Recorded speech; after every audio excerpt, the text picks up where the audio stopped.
call to order the November 20th, 2025 meeting. If the clerk will please call the roll. Councilor Burlingame. Here. Councilor Westgate. Here. Councilor Greathouse. Here. Councilor Steer. Here. Councilor Worthy. Here, please join us in the Pledge of Allegiance. I pledge allegiance to the flag of the United States of America and to the republic for which it stands, one nation, under God, indivisible, with liberty and justice for all. Be seated, thank you. This time I'd like to have open forum. Well, nobody signed up for on-agenda items, but Greg and Nate, are you speaking on agenda items or non-agenda items? Agenda items. Okay. Greg? Sure. Which one are you speaking on?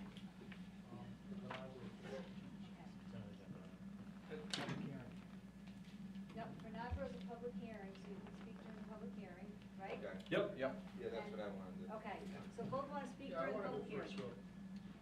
Yeah, right, as soon as I get right into it. All right, public hearings, earth removal, renewal, discussion, interaction, applicant J.R. Vinagro Corporation, location of business Putnam Pike, further described as AP 14, lots 18, 19, and 20. Public hearing is for renewal of earth removal license. The hearing was advertised and the butters notices were sent. Declare the public hearing open. For the record, the applicant indicates on his renewal application that there has been no changes to the plans originally submitted for earth removal activities. Anyone wishing to speak on this application, please step up to the microphone, state your name when called on. Oh, Jim's first. Good evening, Mr. Council President, members of the Council, Madam Clerk, and Mr. Solicitor. For the record, my name is Timothy Kane. I'm an attorney licensed to practice law in the state of Rhode Island. I have an office at 627 Putnam Pike down the street in Greenville. I represent J.R. Vinagro Corporation. As you recall, the earth removal license was transferred to Vinagro from Adler Brothers about 2 years ago, and we're here for the 2-year renewal. I know when Adler came in, it was somewhat routine. Vinagro is more aggressive. They're moving a lot quicker than Adler down there. So I think that has its pluses and minuses, right? And the pluses is that they'll be done a lot quicker than Adler. That was a 20 or 25-year project with Adler. Vinagro's moving quicker. We brought several representatives from Vinagro here tonight. We have an engineer. We have Steve Lombardi from Vinagro and Kevin Braga. And I guess we're here to answer any questions and address any concerns that you may have or that the folks of the citizens of Gloucester may have. So we'll listen to what people have to say and hopefully we can address any concerns that people have. Thank you. Thank you. Thank you.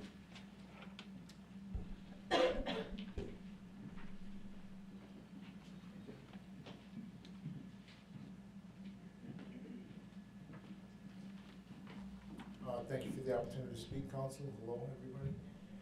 My name is Gregory Gable. I'm a resident, and I also was a business owner and the closest abutter to the Vinagro property. I come before you about maybe 10 months ago, a year ago, explaining that I had some issues with the blasting they were doing there. With that, I found out the state fire marshal who regulates Vinagro's, or the weather blast, that's how it works. So the state fire marshal gets the readings from the seismograph, I believe is the tool they use to get the readings on how much disruption of the earth or however they measure it. That's not my wheelhouse. Basically, one time there, one of the vehicles on one of the lifts in the back started shaking. I think a lot of folks in the town hall heard it. So I inquired with the state fire marshal. In doing so, that was a feat in itself. It took me several phone calls to him with no return phone calls. I reached out to Governor McKee, who I have a personal relationship with, and one of his aides in turn got the fire marshal to return my call.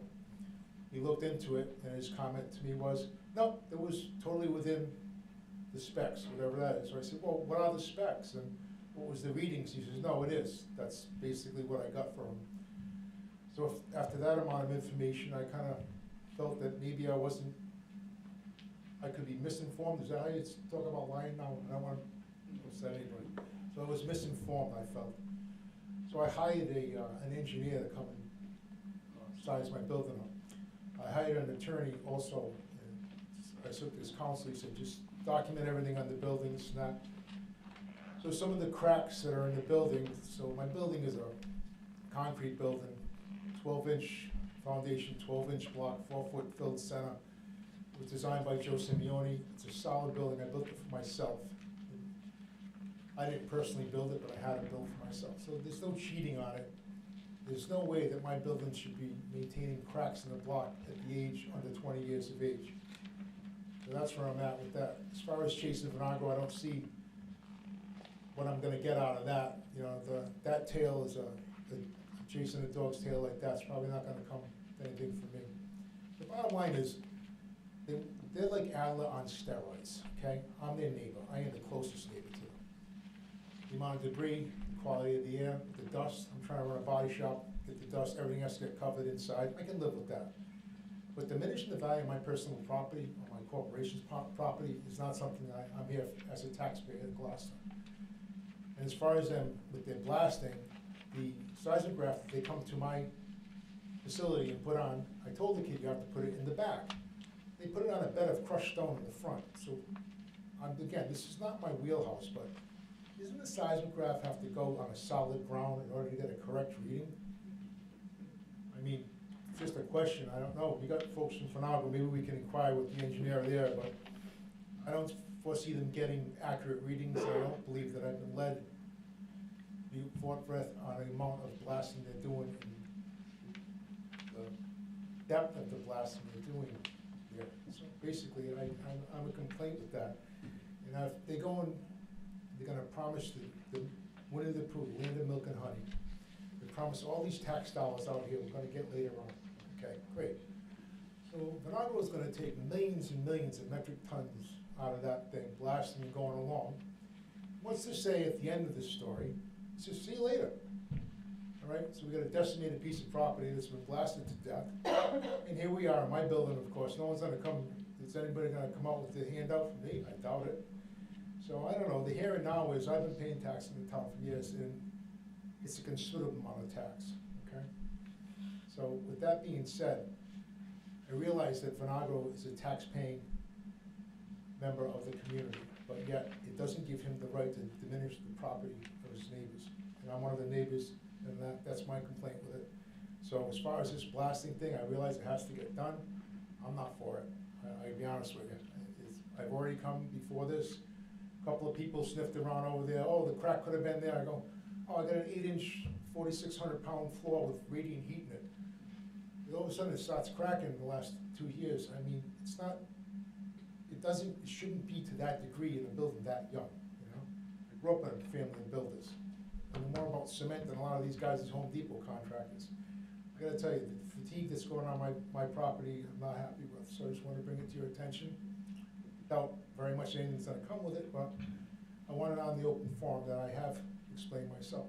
And I have seek a legal opinion of it, but unfortunately, to go against pockets that deep, even I'd have a difficult time with that. So, thank you, Mayor. Any questions, or? Thank you. None. Excuse me? I said thank you for sharing that. Oh, you're welcome. Thank you. Thank you.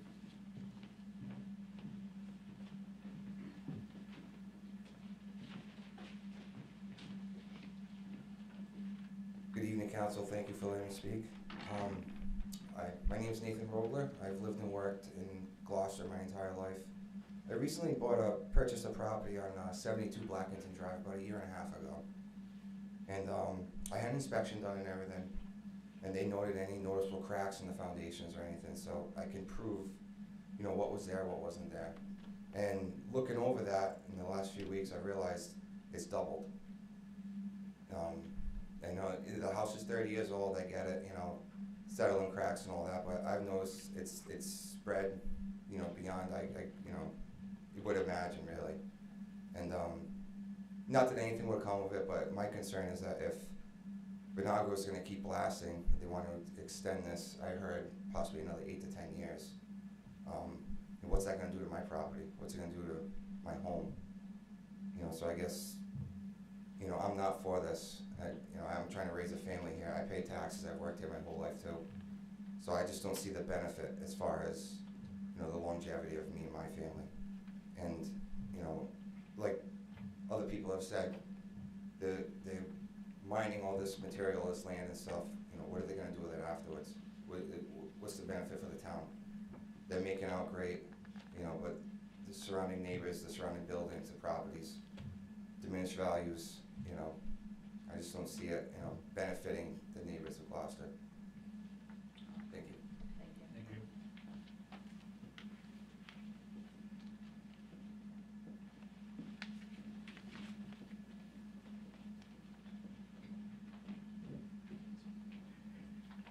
Hi, my name's Angela Earhart. I live on Putnam Pike.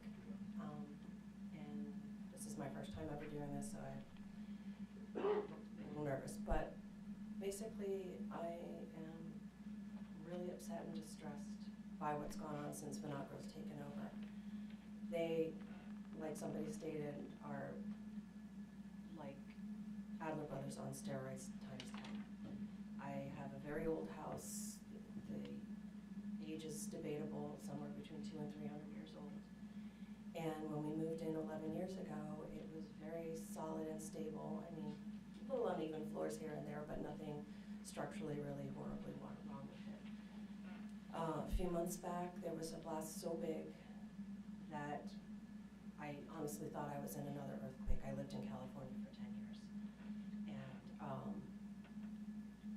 I have cracks in my stone hearth. They're huge stones. The mortar's cracked. My island cracked down the center. And it's been horrible. I mean, we finally got a home to raise our children in, and I'm terrified every time there's a blast, every time those sirens go off, that something bad's gonna happen to my home. It's already shifted at least 3/4 of an inch. My wall has moved, my sink and my wall have separated from each other, and I know because I painted, and it's just, I can put my finger in there. And these things aren't gonna get any better. The blasts are just way too big for the homes surrounding. And it's not like living in the country anymore. It's like living on a fault line.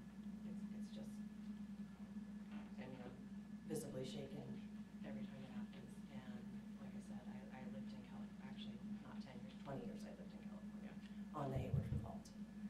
So when somebody tries to say that that wasn't the magnitude of an earthquake, they're lying.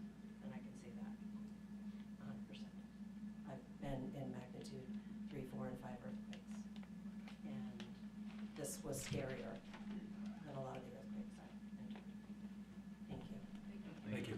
One question for you, sorry. One question. Where's your house in relation to the dam? Across the street Across the street? from the Adler Brothers entrance or the Vinagro Okay. entrance. Thank you. So, and it's within the 1,000 feet or outside the 1,000 feet? In the radius. It must be outside of it, right? I don't know. I'm just literally across the street. Okay. And We can ask them after. the whole house shakes every time. Thank you. Can I just have one thing? You have to come up here, yes.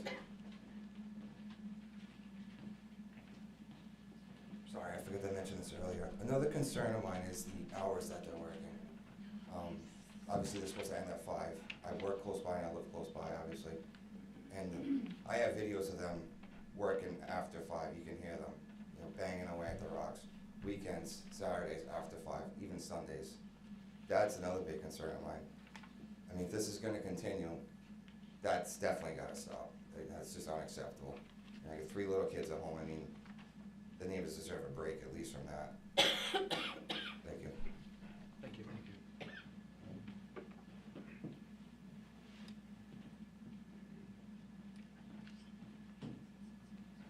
Sorry about the wobbling, I'm not drunk, but I I have a little balance problem.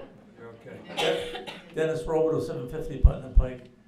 I just have one concern that I'd like to have the engineers that may be here tonight address is we have ledge from my house all the way up the hill to the Vinagro, and I'm concerned about my wells and the water.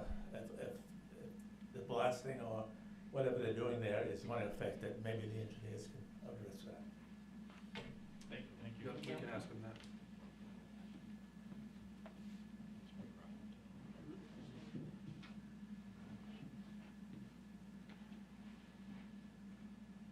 Good evening, Council. I'm Jason Rogler. I live at 456 Turtle Isle Hill Road, which is up towards the Snake Hill end. And I just want to put on record, too, that on days that I come home from work, which is around 5 o'clock, I can hear that mill going clear as day all the way up towards Snake Hill Road. And another thing is, I was home from work one day during the summer on the day they were blasting, and that shook my house. So that shit's, I'd like to put that on record. That's at least 4 miles away, 3-4 miles away, and it's very disruptive to the community what they're doing over there. Thank you. Thank you. Thank you. Anybody else from the public?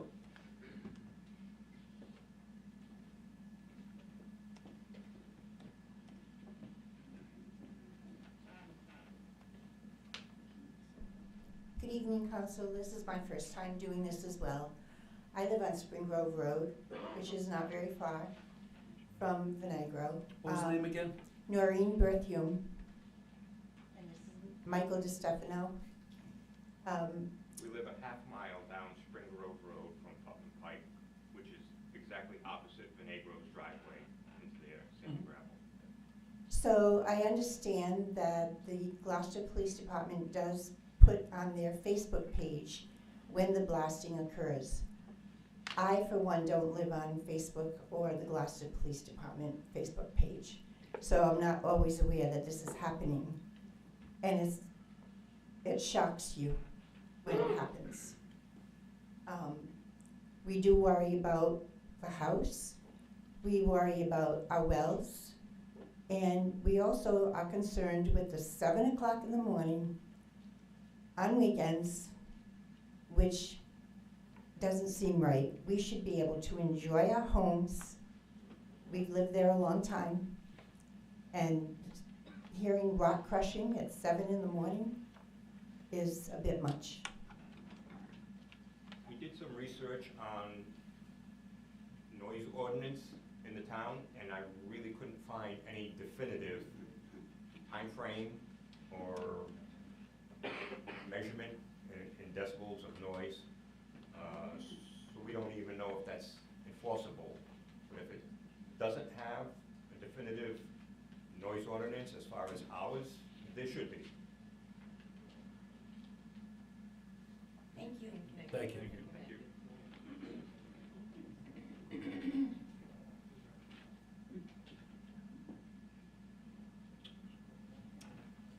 Tim, would you like to get up in any of those? We have a well question, an hour question, Some foundation. and some foundation questions. Okay, so, good evening, Council. Steve Lombardi with JR Vinagro. Hi, I'm Steve Landry. I work for Steve and J.R. Vinagro as well. So I guess the question would be times that you're crushing. What are those normal times that you're crushing at? So Monday through Friday, 7 to 5, and Saturday, every so often, 7 to 12.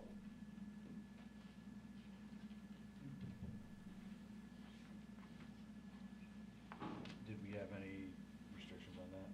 When I think we pushed it. It was earlier than that, wasn't it? And then, Those were the original hours that Original. went out with. Okay, original hours. I know it's 7, because I can hear them from my house on Chestnut Hill Road too, so. And honestly, I think this whole year, it might have been a total of 15 Saturdays or so. It's not every other, and the Saturdays from here forward, we get into the winter, it dies right down. Steve, has your blasting methodology changed recently as far as? Yeah, so we split, so the face itself is roughly around 100 feet, but we've split that, so we're in a 50-foot pattern now.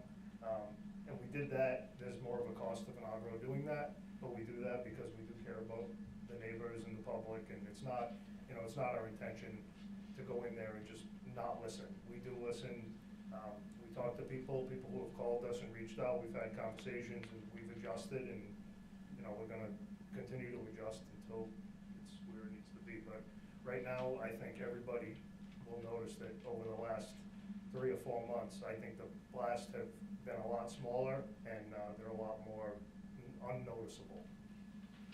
Could I ask your name again? Steve Lombardi. Steve, where do you live? I live in Glocester, And how long have you lived in Glocester? 14 years.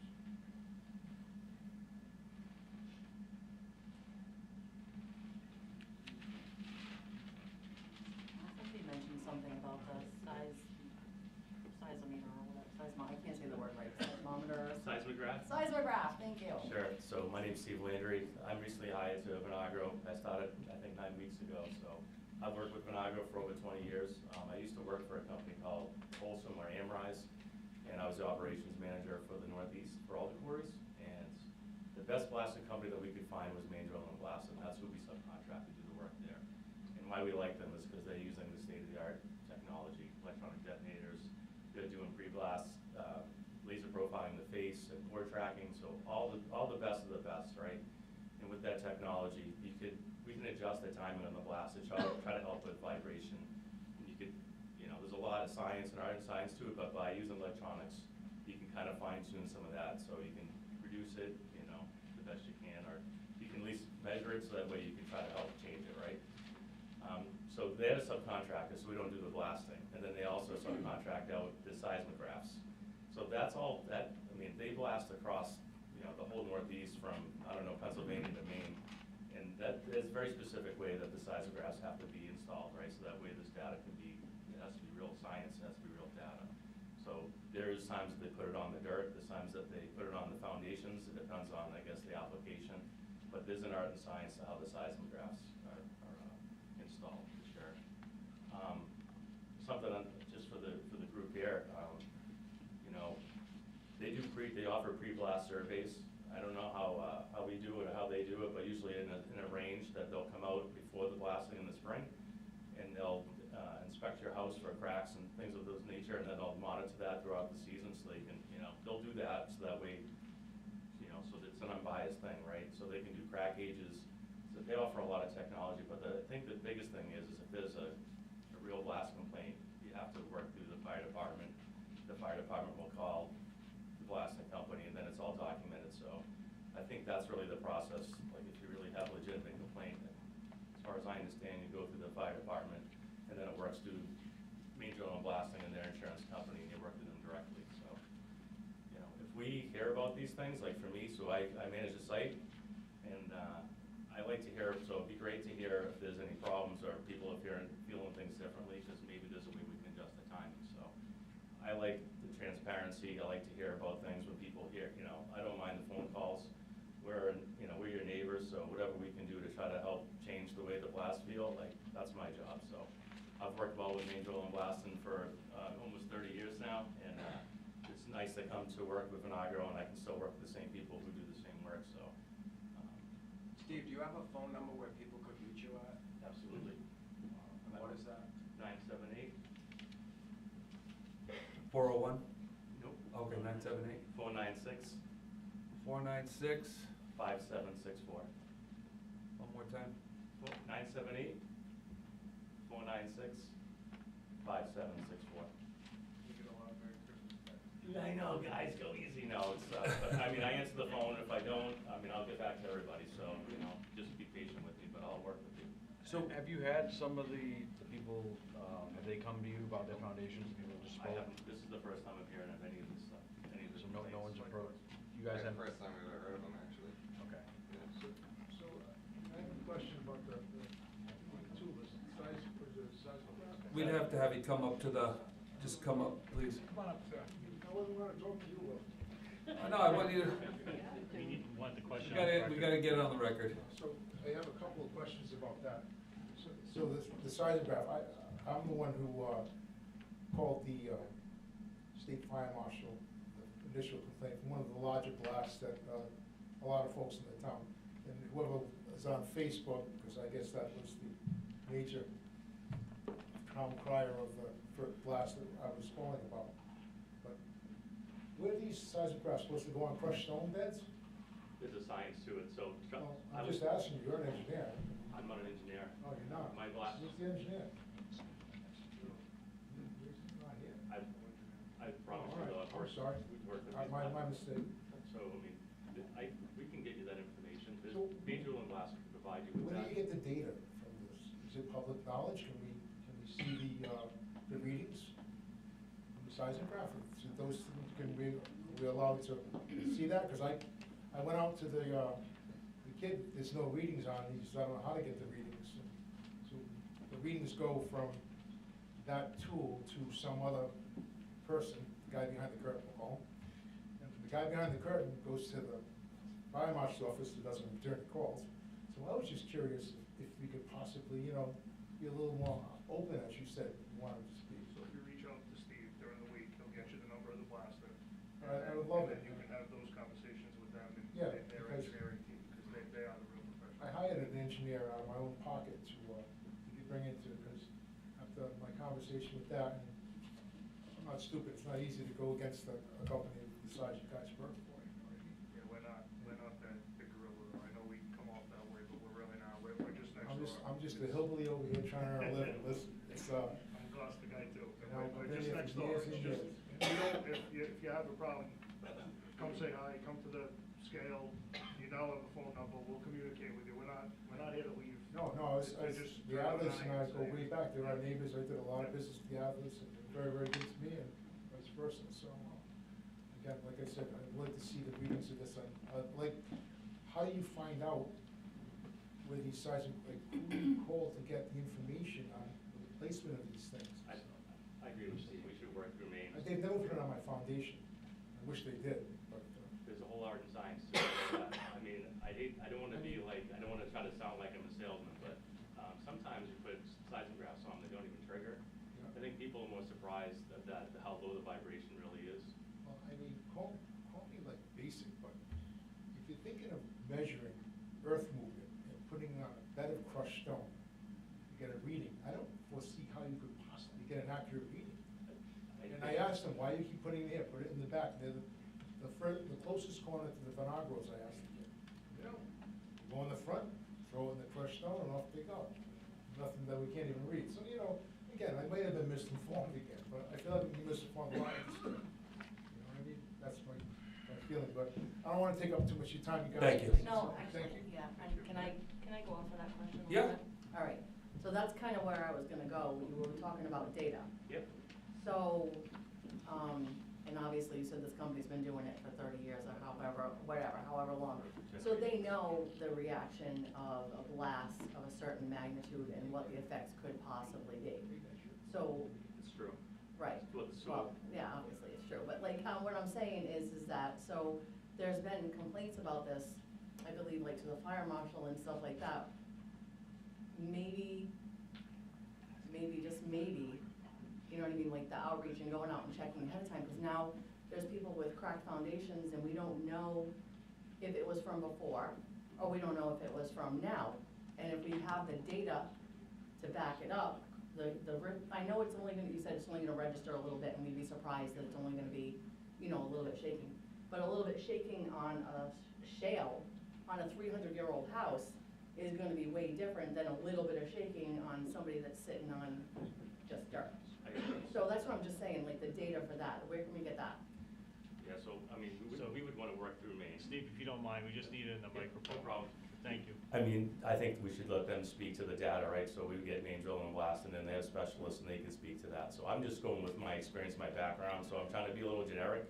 But I mean, a lot of things that affect the blasting is the angle that we shoot, wind direction, if there's clouds, so it's, I mean, there's a lot of science that goes into reading vibrations and how it's done, right? So, and I know that they're auditable by the state fire marshal, so I'm just saying that when they install the seismograph, it has to be, science has to be applied, so that way, if something does go wrong, that they, you know, they're held accountable, right? So Maine doesn't do it themselves, they have a third party do the seismograph, so it's all done, so it's unbiased, right? So we don't do the blasting, Maine does it, Maine has somebody else do the seismographs. So it actually does have some separation built into the process. But, so the thing, I've been doing this for a long time, so the first step is always to have a formal complaint done, so then we can work through Main Drill and Blasting, and then they'll, like, say for instance, let me use it for instance.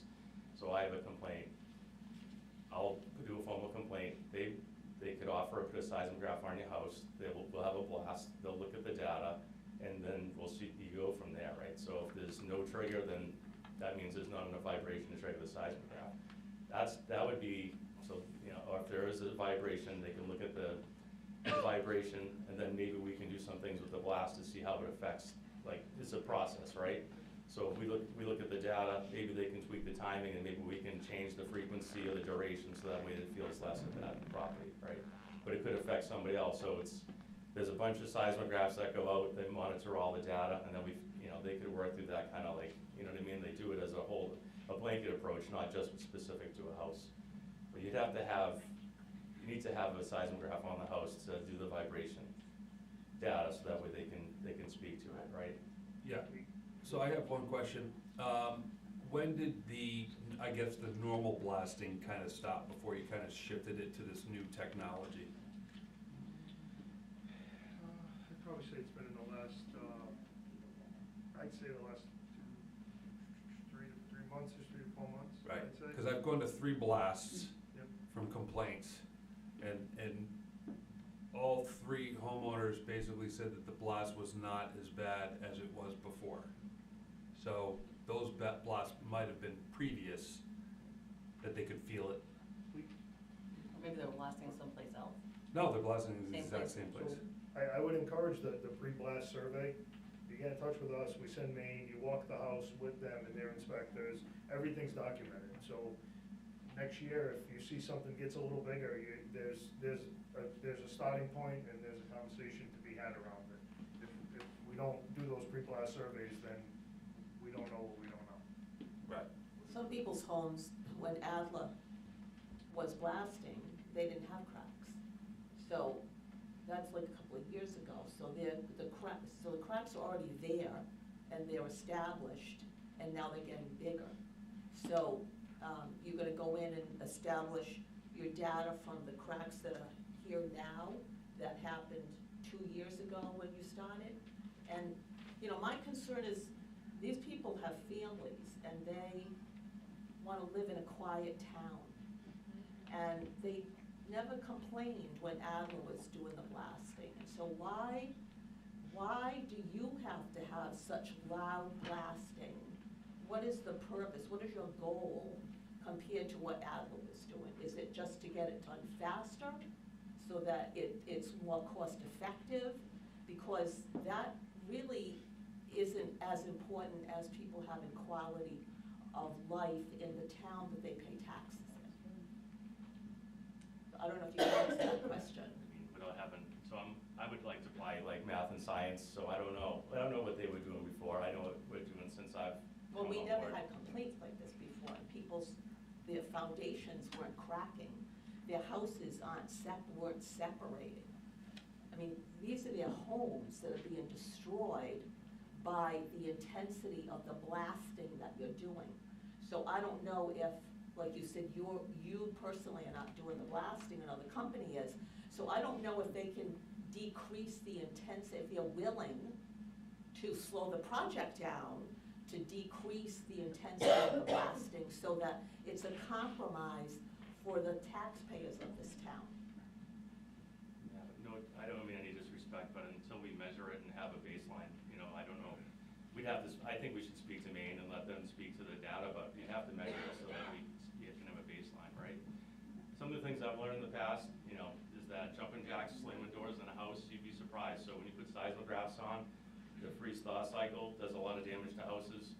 If you're slamming doors or you jump around a house, when you can actually, if you do crack gauges, you can actually see that just the daily activities in an active house sometimes cause more damage than anything else. And when we've done crack gauges on different properties in the past, you'll see the only crack open and close through the freeze-thaw cycle. So I'm not trying to, I'm just saying I've seen it, that's a true story. So you really have to apply science to it, because what if we think it's the blasting, but it's actually a freeze-thaw cycle, right? So a lot of the pool decks that I saw when I was working in Taunton, a lot of people complained, but it was actually, it was a poor subgrade for the pads for the pool decks, and they were cracking, and we proved that it was just that it was a poor job, it wasn't that the blasting was I don't know, we're talking about houses that are over 300 years old. No, I agree. So I'd rather speak to It's too bad we science. didn't have the science here tonight. Yeah. But not like it's too late, we can start, I mean, we can get a baseline, we can do pre-blast surveys in the spring, we could monitor it, like, they're gonna monitor this and they can speak to it all for sure, right, so, it'll be legit. But you're saying the spring, so, but we've got blasting going on from now to the spring. We're finished, You're done blasting for the winter? that's correct. Okay. Yeah, this So was when our will last you begin blast. again? Probably sometime. Last 2 days Yeah, ago. that was the end. Yeah, we lasted Tuesday, and that was it. Yep. It's true. Probably the end of February, beginning of March.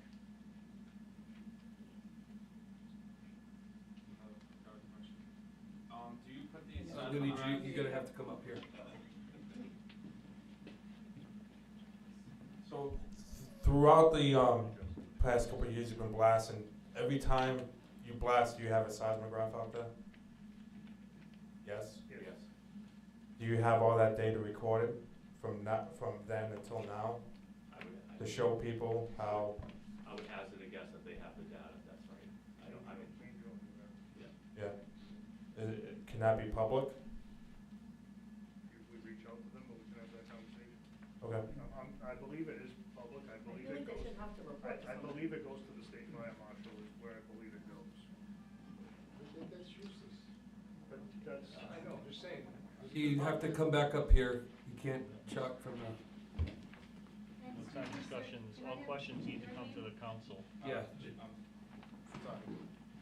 Jason Rogler. All right, that's it, thank you. Greg Gable, again, JJ Corp, the neighbor. The state fire marshal was virtually useless. Rather having the governor's aide call him just to get a return phone call. So I don't, this is not my wheelhouse, what you folks do over there, and I wish you the best. But my building wasn't designed to get rattled this many times in its lifespan. It's not gonna diminish the value this year or next year, it's certainly over time going to do it, so I'm out. I mean, you guys go, I mean, you're getting promised that this hundreds of thousands of dollars of tax dollars coming in, but there's no deal here. I'm paying taxes today, okay? And I've been paying it for many years, and it's a large sum. I mean, all 3 buildings, the old buildings, I never even went and had them surveyed, only the new building. But again, I mean, I realize you guys are doing this a for-profit business, I'm all for people making money, but I'm out. This is nothing, for me personally, buildings weren't designed to rattle like this. They make them like this from California, they're not in California, okay? Because that's what it feels like the lady said. You want to rattle into a block building, it's just not, I'm next door to you. I mean, every day I don't go and complain, I'm not gonna complain about all of this and that noise. I make noise too, doing business, but it is what it is. As far as that, diminishing my property, that's my beef. And as far as the fire marshal, no, it doesn't work. I don't know exactly how he gets appointed or paid, but it's something that should be looked at by another group. Thank you.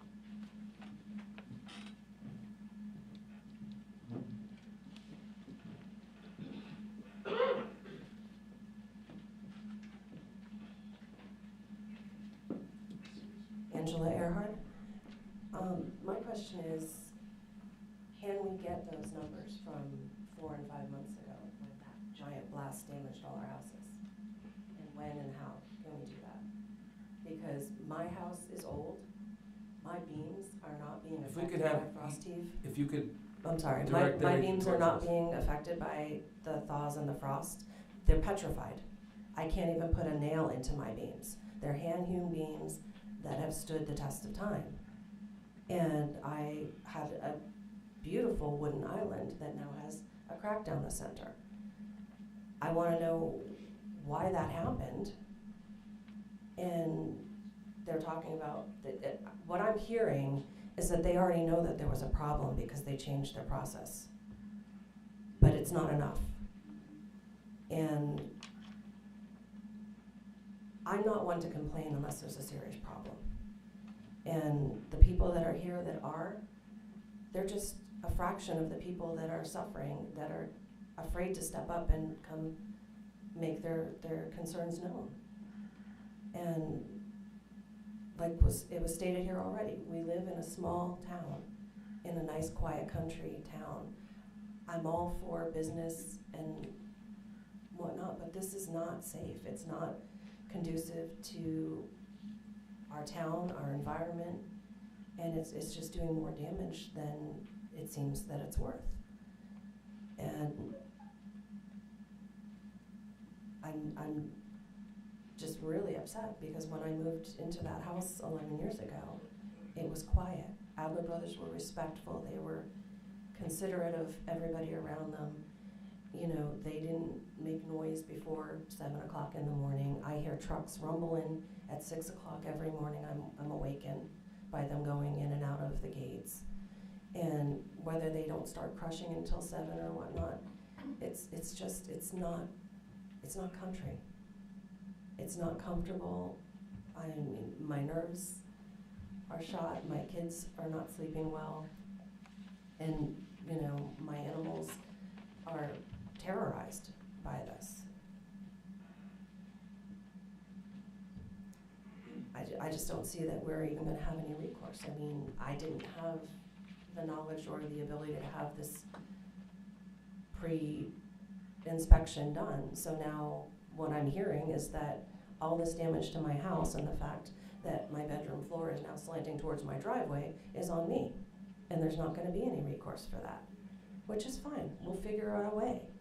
But it's not fair to the community as a whole.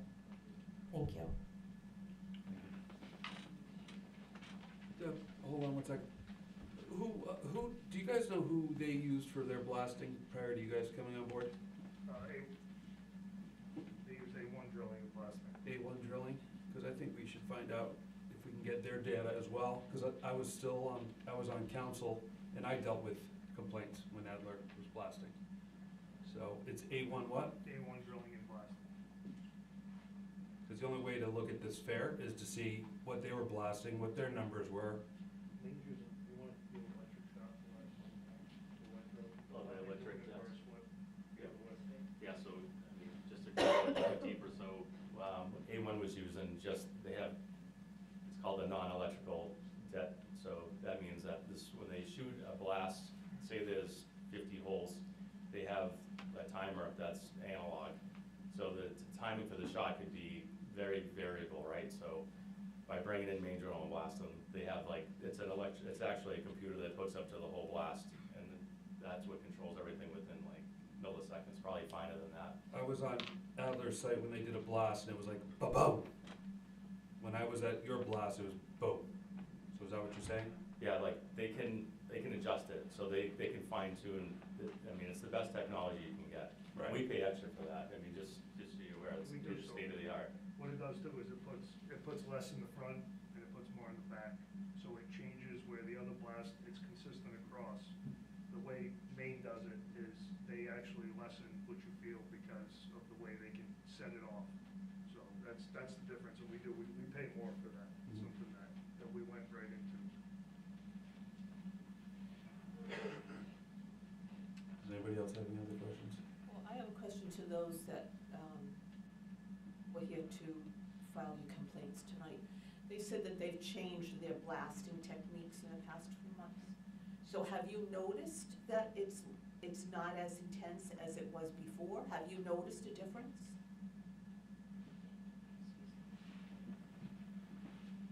Those were the blasting, even when I spoke to Greg, he said that he feels that way. Angela Earhart. Yeah, I did notice that the blast this month was not as bad as it's been the last several months. Okay. The bad one that was about 4 or 5 months ago, it was almost like a rolling earthquake. It lasted several seconds. And it was Terrifying. But you've noticed there's been a difference. It's not as intense. The one on Tuesday was closer to what we felt with Adler. It was still more, Okay. but it was heading in the right direction. Okay. Thank you. And I have a question for you. So is that the type of blasting you plan on doing come springtime?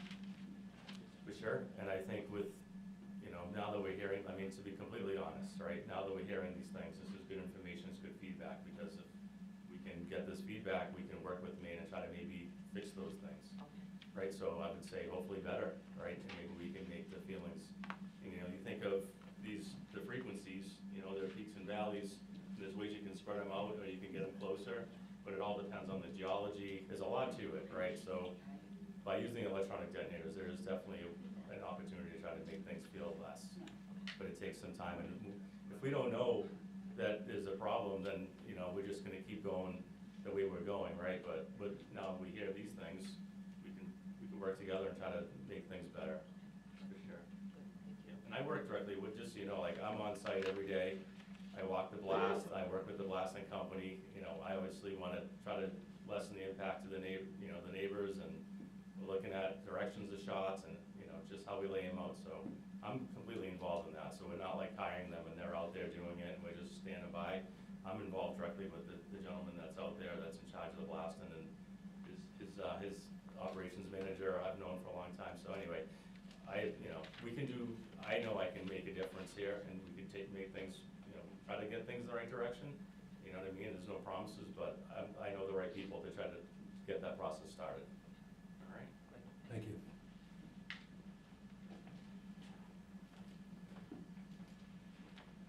Hello, my name is Michael Earhart. I have a question for you. You said a lot to trust the science and the data. Please address us. Oh, and I know that they said that they do seismic readings. Now you have the seismic readings that they're at the epicenter of the blast. Have you done any seismic readings away from the blast? How is that energy transferred through the soil to somewhere else? Have they done any type of? I was on one that was like 800 feet away. It was close. But I mean, and it was better than the previous blast. But I mean, I live across the street. Nobody's ever said, "Hey, can we measure to see what it's actually doing?" Well, I think that's what they're trying to create today. Yeah, I know. I was just realizing I was a standing over there, so I already had the question. But yeah, we're being told to trust the science. The science can be manipulated in a way that, okay, if the epicenter is here, anything can be manipulated. Anything can be manipulated. So I think they also said that they had a separate company doing the seismograph rather than the blaster, so there's a little separation there. Yeah. So that they don't have a vested interest, I believe. But do they only do seismograph readings at the site instead of going out into the community a little bit farther to see how? I was in the community for a blast. Okay, all right. I would definitely grab his number and yeah, and say, hey, work send me a through blast and set it up at my house. Yeah, yeah. I mean, Glocester will absolutely set one up. yeah, because we can. We know where you are. Yeah, we can cross the street. You can come on over whenever you want and set up and figure out. So I think February, you know, maybe a good thing if you guys could take away their names and numbers coming from here, and maybe reach out to them when you're going to start blasting again, so you can set that stuff up. Okay. We'd be for that. Thank you. Thank you. Can I say one more thing? All right. So we also have a call list for before the blast, so we had an unanswered question, but we can add whoever to that call list. So if you're not on social media, we call people directly. Yeah, I'd say definitely get their information before you guys go. You just have to come up to the microphone.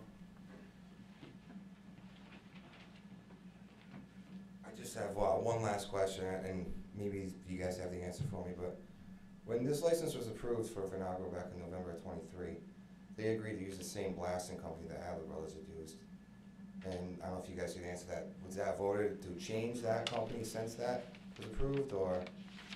I know this license comes up for renewal every year, every couple of years. This is kind of my first time just doing this every 2 years. So. And they could technically blast until 6 o'clock. They've chosen to go to 5. Oh, okay. We just found that out earlier. Okay. And that was approved through this council, correct? That they can blast till 6 o'clock at night? The original. The code of ordinance. Okay. Yeah, says they can go to 6. Okay. Just a question, maybe you guys can look into it. Thank you. You see it? Where did you get that information? But it was in the motion? It's actually on the Glocester, Rhode Island page.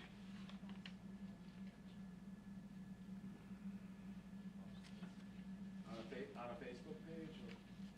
GlocsterRI.gov. Believe it says how minutes. Oh, so, because he found it in his one. Yeah, these are the minutes. This is from November 16th of '23. Thank you. Yeah, that's one we got. Yeah.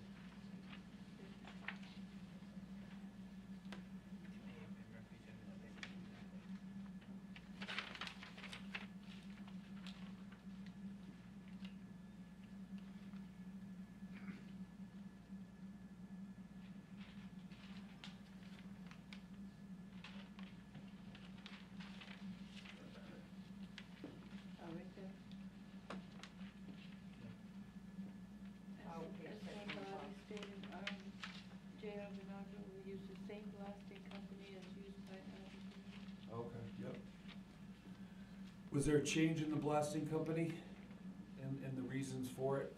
Maybe to clear it up? Yeah, so like we said, Maine only offers that electric blast, and that's a difference maker, when it comes to what we're doing.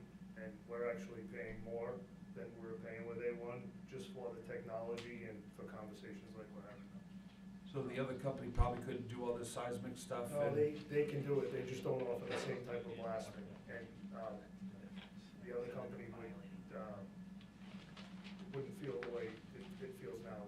Maine has a different approach with that electro blast, and that's the Okay. path that we need to go in the neighborhood. But from what I'm getting right now, we can all agree that the blasting has been better the last couple of blasts. I'm out, I don't find anything better. Okay. I'm next door. Well, can you come up here, Greg? Because I spoke to you after one of those blasts. You spoke to me before, and you were calling around, and I. Yeah. Yes, they're very good about calling the company that they hired to reach out to everybody. Like to say my name again? No. The company that reaches out to everybody, they are very good about it. They call before the blast, they call 2 days before. I always get a phone call. That's not the question.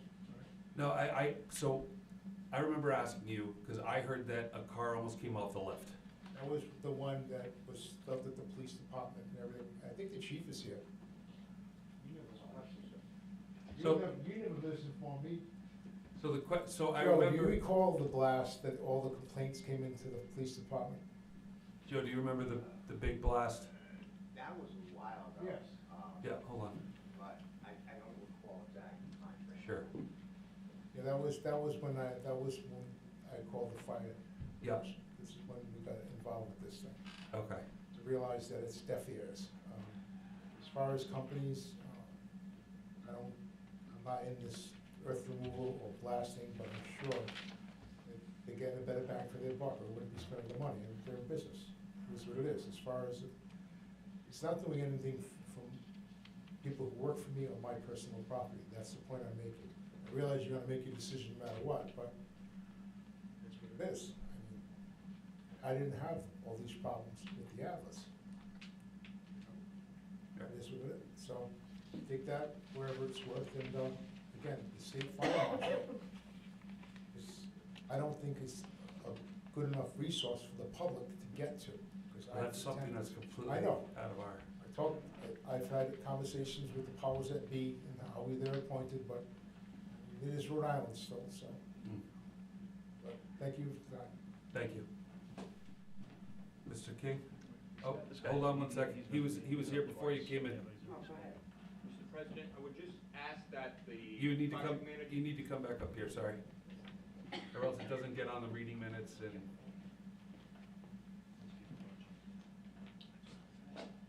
My name's Mike DeStefano again, and I would just like to ask to have the project manager's telephone number repeated again. Okay. Thank you. Yep. I have it right now. It's, oh, what do you got? Oh. Actually, let me see it. It's 978-496-5764. Thank you.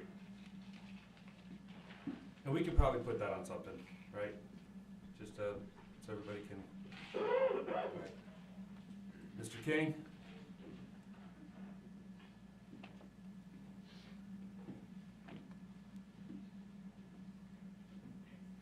Gary King. Greg, to answer your question, it was January 30th. It has been better. I've been in contact with Steve, calls me regularly, tells me when they're gonna blast, they come to the house, they put a sensor in the ground. Yeah, the noise is, excuse me, the noise is what the noise is, that's what happens. Rock crushers, screening plants, all that stuff, makes noise. I'm not worried about that. To me, it's pennies in a jar, somebody's making money, I'm okay with that. As far as damage goes, because of the blasting, there has not been any more. You know what I mean, it's been fine. As far as I think this is for the gravel extraction, that's out of my hands. But working with Steve, great guy, you know, I have no problems with him. Thank you. Thank you.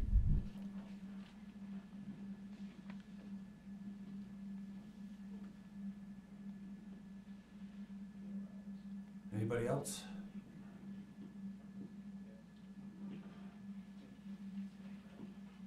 Going once, twice. Sold. So, gonna close the public hearing. Any conversation up here? Yes. Just to respond to this gentleman here, maybe Mr. Lombardi. Mr. Lombardi, again, you're not gonna remember what happened 2 years ago, but 2 years ago, the gentleman's right. You represented to the council that you would use the same blasting company as Vinagro. I mean, as Adler. And one of the things that may be helpful is that if you make any changes, there's some process by which you notify everybody. Because it wasn't in the motion by the council to demand it, so they're not in violation of any motion. That's the real purpose of my comment. But he did make the comment, and it is on the record. So I just thought, if you're gonna make a comment on the record, and people rely on it, it's something to consider. That you understand that people are relying on what you say, not just what the council votes on, but what you represent. That's all. Just, again, I'm just trying to clarify the record. This gentleman raised an interesting point. Absolutely. A good point. And it's definitely not it wasn't a money thing. I know it was mentioned that it's saving some money. We're paying more for that. I'm not saying this to be critical to you, I'm saying it because I wanted to clarify the gentleman's comments are correct, but I'm not saying that you're in violation of any motion, but you said it, and could you let people know if you're going to change what you said, even if it's not a requirement? That's all, that's my suggestion. Please. And I guess I should have asked you, Mr. Kane, I'm sorry. No, that's fine, I forgot that. Yeah, I've been listening to everything, and I know Vinagro is trying to be a good corporate citizen of Gloucester. I think they support the community in other ways. I'm thinking, from what I'm hearing, the situation has improved. The big blasts are over. Anybody that wants a pre-blast survey, you need a baseline. So anybody that wants a pre-blast survey of their house, contact these gentlemen, and they'll arrange for that, so you have a baseline. If you want a seismograph out there, they'll do that. And if you have any problems, they need to know. They need to know so they can work with you. I would ask that you extend the license. It doesn't mean you can always have a show cause hearing. If you have big blasts, you can bring them back in, and you can take action with regard to the license. But I think they're doing everything in their power to be a good corporate citizen. They want to work with the neighbors. They're available, but they need to know. Free blast survey, seismograph. If you want to know, if you're not on social media, then you get a phone call on the blast. Again, they are more aggressive than Adler, there's no doubt about it.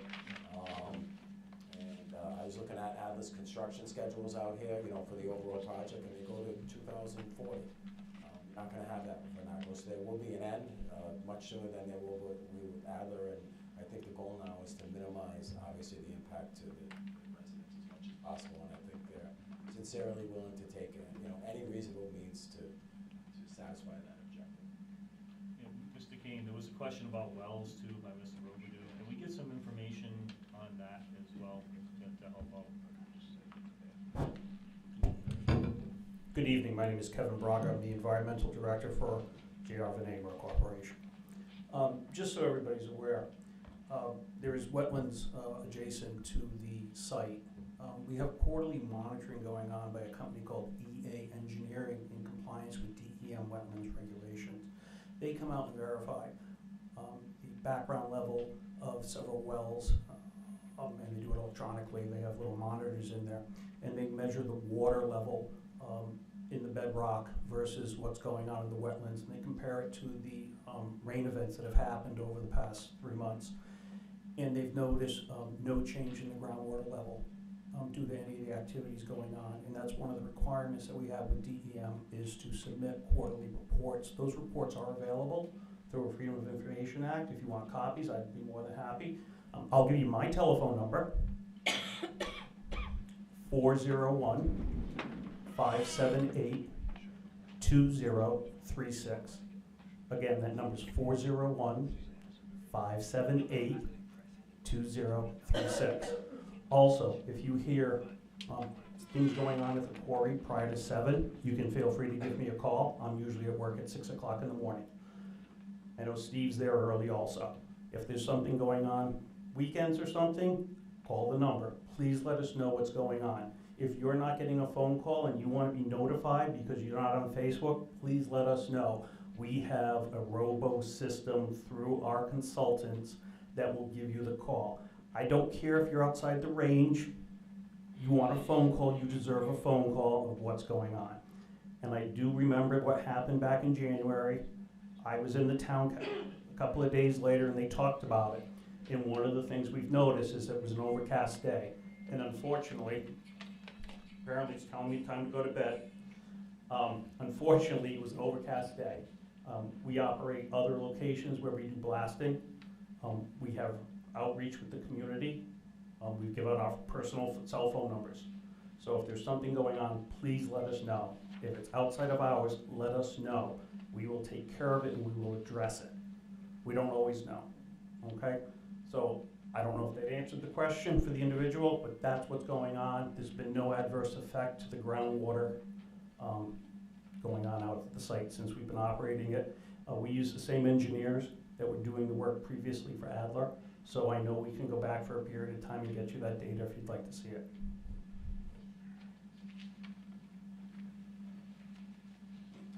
So I have a question. So in November of '23, it stated that Councilor Steer asked what was meant by occasional work on Saturdays. And it was stated by Vinagro Corporation that it means 1 or 2 Saturdays a month. So, are you doing the 7 to 12 every Saturday? Okay. No, it's sporadic Saturdays. The last few we've been there, but we weren't really before, and you won't see any upcoming now until the spring. And then come spring, it Come might spring, be. in the beginning, you might see a few, and then as we get more into the middle of the summer, you won't. Okay. And then maybe towards the end, like this year, you'll see a few in a row, just to get caught up. Okay, great, thank you. You're welcome.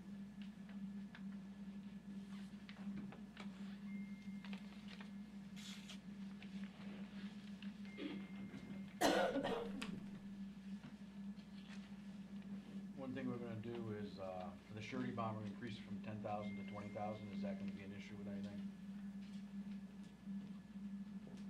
No.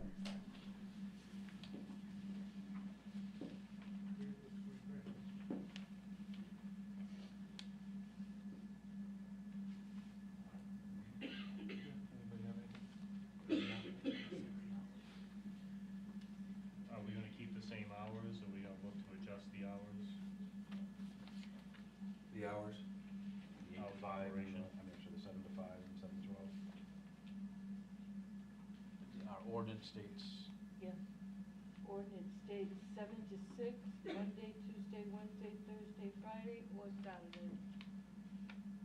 so, And they're doing 7 to 5 and 7 to 12, on Saturday. So they mentioned they're actually doing less than yeah, they're doing less than what they could. what the court, ordinance says. Do you want to adjust that? Not the ordinance, hours. I'm just asking.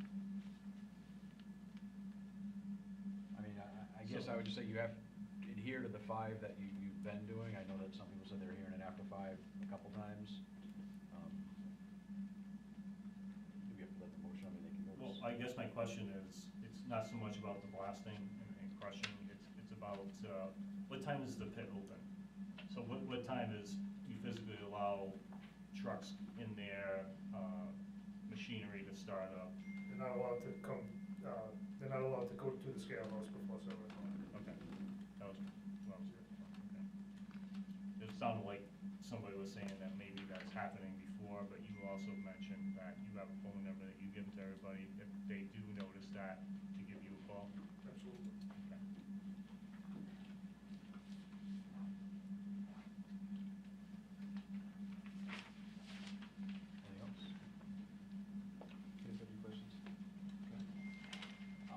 motion to grant the earth removal license for applicant J.R. Vinagro Corporation, earth removal location AP 14, lots 18, 19, and 20, for a 2-year period ending November 27. Applicant shall post a surety bond with the town of Gloucester in the amount of $20,000 and shall be responsible for all rules and regulations as described in the Gloucester Code of Ordinance, Chapter 166. A second? Second. All in favor? Aye. Aye. Okay. Thank you. License renewals, victualling license renewals, discussion or action. A, GM Pizza, 1195 Putnam Pike. B, Asado's Kitchen and Bar, 102 Putnam Pike. C, Burrville Gloucester Youth Soccer Association, 1407 Putnam Pike, concession stand. D, Katie's Tavern, 2168 Putnam Pike. E, Chepachet Deli and Catering, 842 Putnam Pike. F, Chepachet Farms, 226 Turtle Lot Hill Road. G, Delfino's Kitchen and Corner Store, 365 Snake Hill Road. H, Deep Patrol Pizza and Bakery, 1153 Putnam Pike. I, Dino's Park and Shop, 1020 Putnam Pike. J, Dunkin' Donuts, 1006 Putnam Pike. K, Gentleman Farmer Restaurant, 617 Putnam Pike. L, Gloucester Country Club, 121 Wentworth Avenue. M, Gloucester Little League, 1011 Putnam Pike, concession stand. N, Hills Tavern and Grill, 417 Putnam Pike. O, Night Farm LLC, 1 Snake Hill Road. P, Melody Hill Country Club, 55 Melody Hill Lane. Q, Mr. Z's by the Lake, 2400 Putnam Pike. R, Pinewood Pub and Pizza at 16 Terry Lane. S, Tavern on Main, 1157 Putnam Pike. T, The Village Bean, 15 Money Hill Road. U, Who Cut the Cheesecake LLC, 1195. Public hearing was advertised in the Valley Breeze Observer on October 23rd, October 31st, and November 6, 2025. I declare the public hearing open. Anyone wishing to speak for or against any of the renewals of the application, please step to the microphone, state your name for the record when called to speak.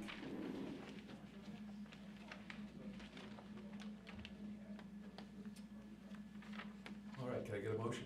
You gotta close the hearing. Oh, close the public hearing. I'll make a motion to grant the renewal of. John, can you use the microphone? Thank you. Turn it on too if you want.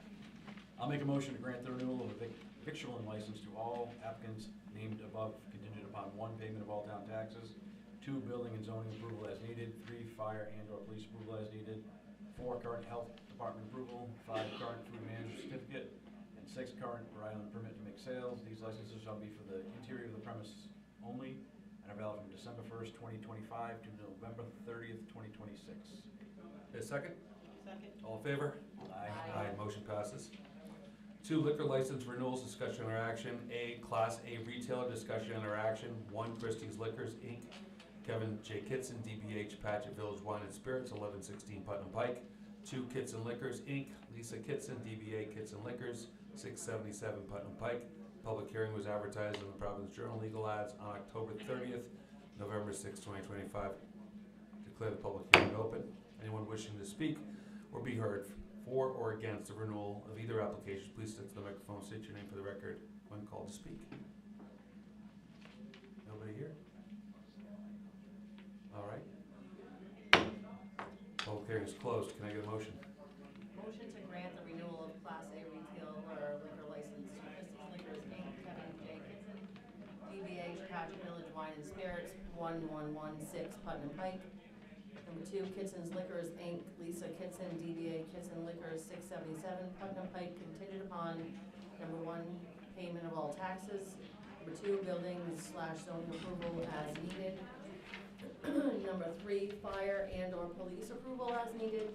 4, current Rhode Island certificate of good standing. 5, current alcohol service certification for all employees. 6, current Rhode Island permit to make sales. 7, per RIGL, a certificate of commercial general liability and property damage insurance for a minimum amount of $300,000. These licenses shall be for the interior of the premises only and are valid from December 1st, 2025 to November 30th, 2026. Okay, a second? Second. All in favor? Aye. Aye. Motion passes. B, Class BV, victualling license, beverage license, discussion or action. Asado's Inc., George Diago, DBA Asado's Kitchen and Bar, 102 Putnam Pike. 2 TriStar Golf LLC, John Honig, DBA Melody Hill Country Club, 55 Melody Hill Lane. Agios Inc., Panagonia Arseniadis. Got it. DBA Gentleman Farmer, Restaurant 617 Putnam Pike. Prickly Pear Inc., William J. Kapanakis, DBA Pinewood Pub and Pizza, 16 Terry Lane, Units 9-13. Tayo Ristanio Corp., Stephen and Robin, Tayo and Robert Ristanio, DBA Katie's Tavern, 2168 Putnam Pike. Hills Tavern and Grill LLC, Albert L. Hill Sr., DBA Hills Tavern and Grill, 417 Putnam Pike. Ronnie LLC, Baldwinder Singh, DBA Mr. Z's by the Lake, 2400 Putnam Pike. Public hearing was advertised in Providence Journal Legal Ads, October 30th, November 6th, 2025. I declare the public hearing open. Anybody wishing to speak for or against the renewal of any of these applications, please step to the microphone, state your name for the record when called to speak. Don't run at the same time. All right, I declare that public hearing closed. Can I get a motion?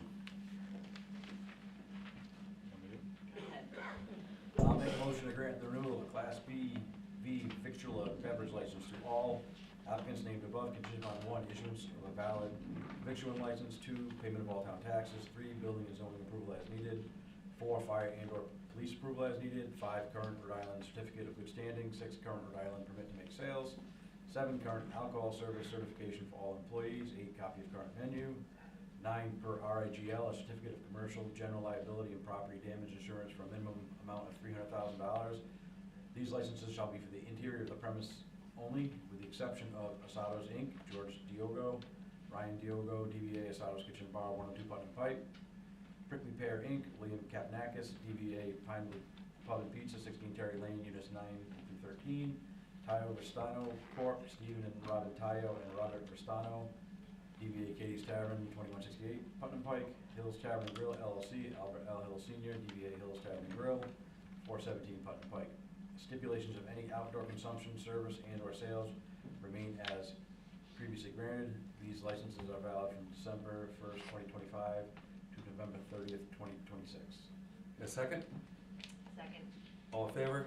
Aye. Aye. Robin, how do you pronounce Robert's last name? Ristano. Ristano, thank you. I will not forget that ever. Okay. What's that? There'll be a quiz on that. Oh, I was a wedding guy for a long time. Usually if I hear it, I can get it. C, Class BT Tavern, discussion interaction. PZ Restaurant Group LLC, Philip Zelani, DBA Tavern on Main, 1157 Putnam Pike. This public hearing was advertised in the Providence Journal Legal Ads on October 30th and November 6th, 2025. I declare the public hearing open. Anybody wishing to be heard for or against the renewal of this application, please step to the microphone, state your name for the record when called to speak.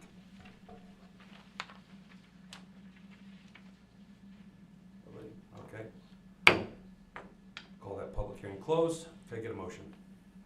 Motion to grant the renewal of a Class BT Tavern license to PV Restaurant Group LLC, Philip Zelani, DBA Tavern on Main, 1157 Putnam Pike, contingent upon insurance of a valid victualling license, payment of all town taxes, building and zoning approval as needed, fire and/or police approval as needed, current Rhode Island certificate of good standing, current Rhode Island issue permit to make sales, current alcohol service certification cards for all employees, copy of current menu, per RIGL, a certificate of commercial general liability and property damage insurance for a minimum of amount of $300,000. This license shall be for the interior of the premises only and is valid from December 1, 2025 to November 30, 2026. Can I get a second? Second. All in favor? Aye. Aye. Motion passes. 3, entertainment license renewals, discussion or action. Asado's Inc., DBA Asado's Kitchen and Bar, 102 Putnam Pike. Prickly Pear Inc., DBA Pinewood Pub and Pizza, 16 Terry Lane. Tayo Ristano Corp., DBA Katie's Tavern, 2168. I got that one right? I did better? Okay. Hills Tavern and Grill LLC, DBA Hills Tavern and Grill, 417 Putnam Pike. And that's Ronnie, right? Ronnie? I don't think you pronounced the J. LLC, DBA Mr. Z's by the Lake, 2400 Putnam Pike. This public hearing was advertised in the Valley Breeze Observer on October 30th. I declare this public hearing open. Anybody? The violent whack of the mallet. Yeah, I was like. I'm gonna declare that this public hearing is closed, and can I get a motion?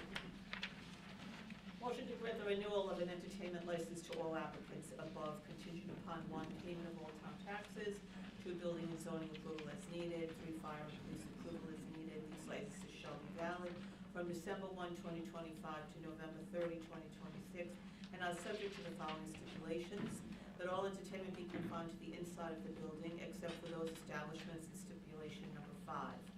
2, that all windows on the premises are to be kept closed, but not permanently, when there is amplified entertainment, and that doors are only open for normal egress and egress from the premises. 3, that all live indoor entertainment cease at 1 a.m.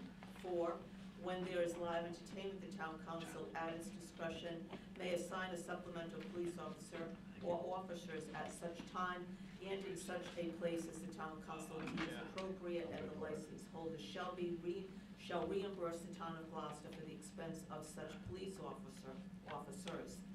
5, establishments with current outdoor service areas for alcohol may have non-amplified acoustical music and non-amplified vocals ceasing at 9 p.m. This use shall be rescinded upon determination by the licensing board with no further public hearing.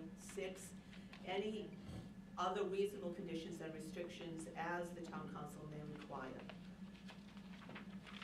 Can I get a second? Second. All in favor? Aye. Aye. Motion passes. Special events license requested for 2026 outdoor special events, discussion or action. Robin Tayo, Tayo Rastani Group, DBA Katie's Tavern, location 2168 Putnam Pike, Glocester, Rhode Island. Request for 2026 outdoor special events. Public hearing was advertised at Valley Breeze Observer on October 30th, 2025. I declare the public hearing open. So the applicant is requesting 8 vehicle shows, car, trucks, bikes, 12 outside acoustic, 14 fundraisers, including motorcycle runs, 1 fundraiser for Lake Washington Association with outside band, total of 35 events.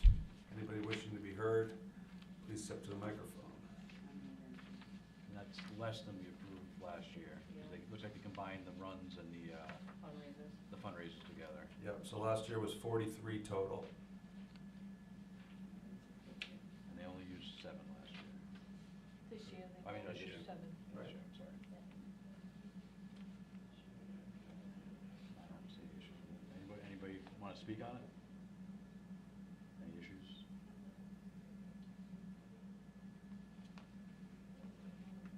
Everybody's done speaking?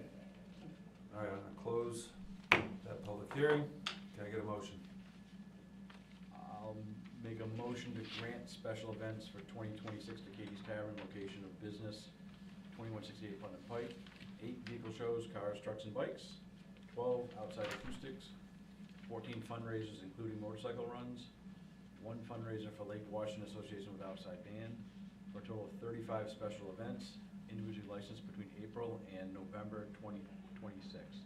With the following stipulations: 1, the filing of an application 6 business days prior to each event; 2, crowd management and parking plan filed with each application; 3, no on-street parking allowed on Route 44; 4, the approval of the chief of police and fire chief; 5, this approval may be rescinded by the town council for just cause; 6, alcohol is only allowed in previously approved areas; 7, compliance with the special event ordinance; 8, outdoor amplified music is allowed 2 times per month for a total not to exceed 12 of the granted events on non-consecutive weekends and non-consecutive days, limited between 2 p.m. and 7 p.m.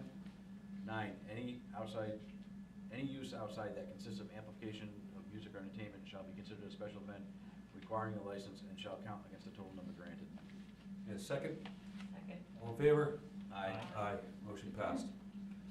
B, Albert Hill Senior, Hills Tavern and Grill, LLC, DBA Hills Tavern and Grill, location 417 Putnam Pike, Gloucester, Rhode Island, request for 2026 outdoor special events.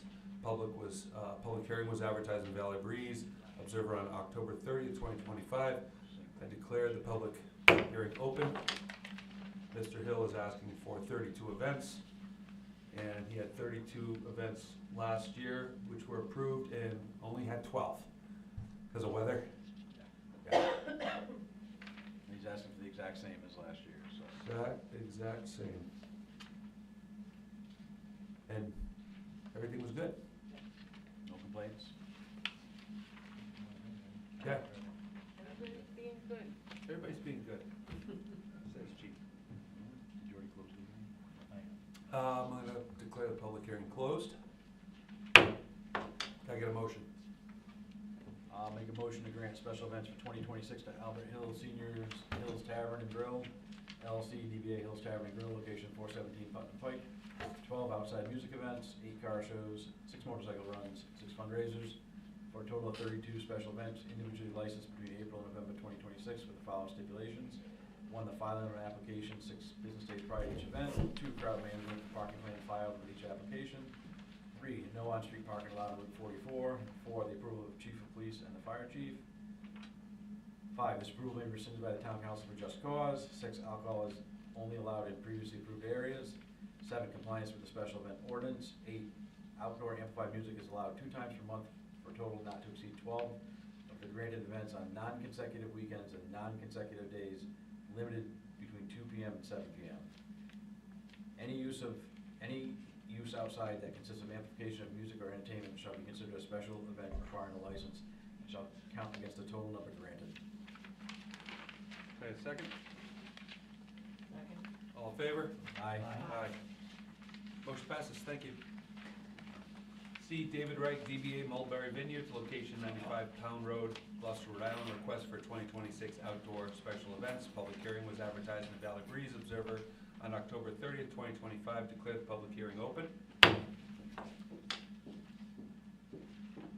Applicant is requesting 12 live music events, 5 festivals, 10 farmers markets, 8 weddings. Looks like last year you only used 12 of those events, is that correct? Yes. And we approved you for 8 farmers markets, 5 festivals, and 11 live musics last year. For a total of 24 events. There was a mix-up in the write-up, so we were not able to do events on consecutive weekends. It was meant to be for just music, but the way it was taken, it was only for, so all our events were limited. We were only limited to every other weekend, so we couldn't have all the other events.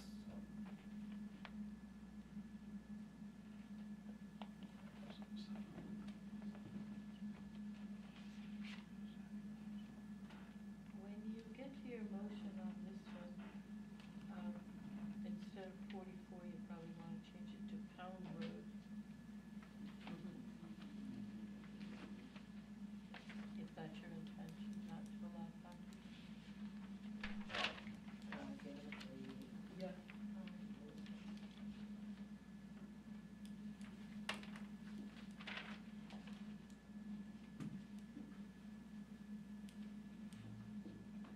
I noticed one of the changes you had this year is you want to have live music at the farmers markets, is that correct? Yes, we would probably combine them.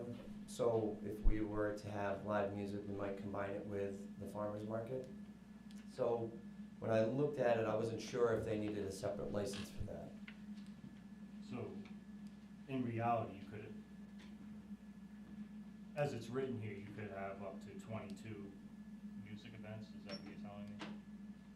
Or you want to combine those? The markets that we have, we might have live music at it, depending on the weather and whatnot.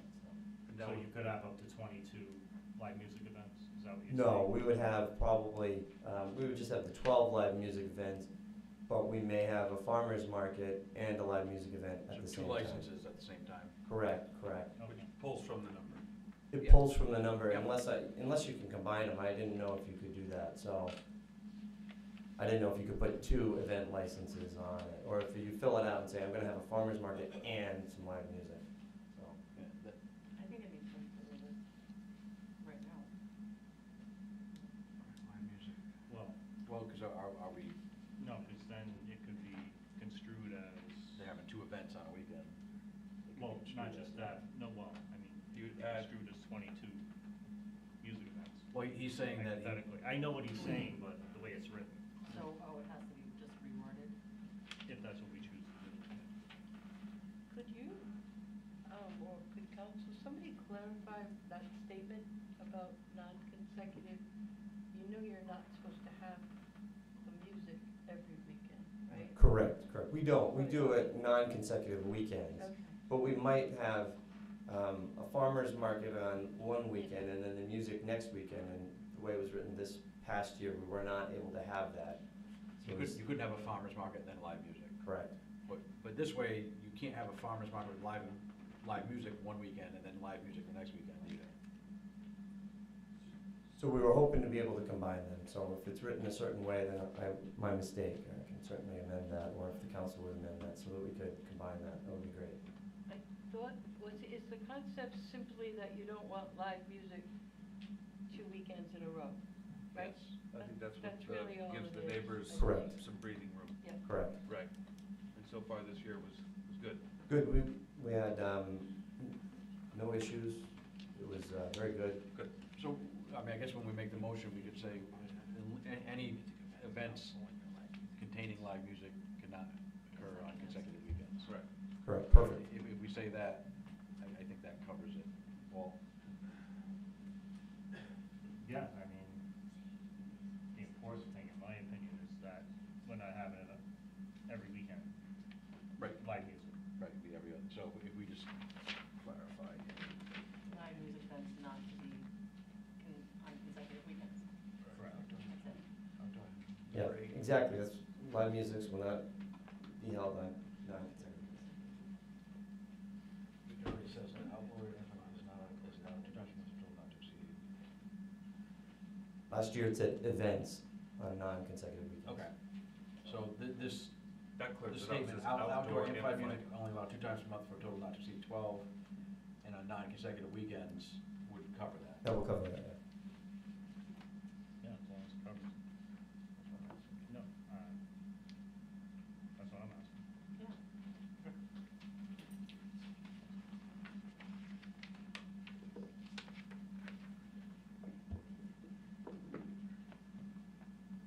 I noticed that there was one request to have music until 9 o'clock. Yes, sir. Well, what's that for? We were thinking of having a jazz night, just music and under the stars or something, and just have a jazz night or a country night or something for the adults.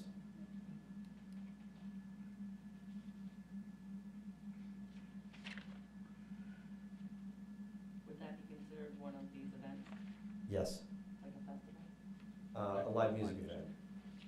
But I just, okay, so One of the separate from 12. the festival, okay. One of the 12 live music events.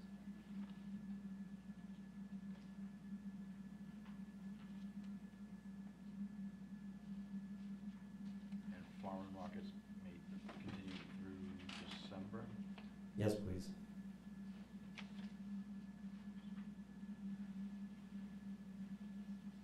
Now that would be a farmer's market without music. Yes. If you use up all your live music and you're going No, into but December, regardless- there's no music. Regardless. Yeah, the music. Was it- I would say farmer markets without music. May take place Saturday or Sunday into December. Well, then you have to clarify that. Is it gonna be May through, or April through November, and then if they have, there'll be no outside music after that or before that? Right. What was the Is that what reason you're for saying? stopping it in November? Just because of the weather? I would Generally, it's assume the so. weather, I would think. Yeah, it's mostly the weather. This has been a great November this year, but most of the time, We can not do Or it. just- We don't it's have not to. feasible? Yeah, it's not feasible. Okay. The I was musicians, just wondering why the November thing. They don't like their hands to get hurt, you know, it's too cold to play and stuff, so. I play at Loon Mountain every other Saturday, just so you know. I'm not afraid of. They call him Hot Hands Worthy. Hot hands, really got it. I didn't know that, Will. That is not true. Sorry, I retract that statement. Thank you. Too late. On meeting minutes. You can't retract that.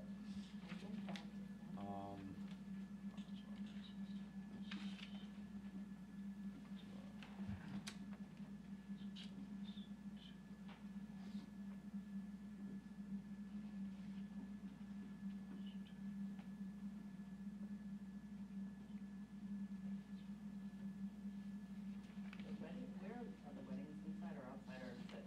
So with a special event unit license, it would be an outside wedding.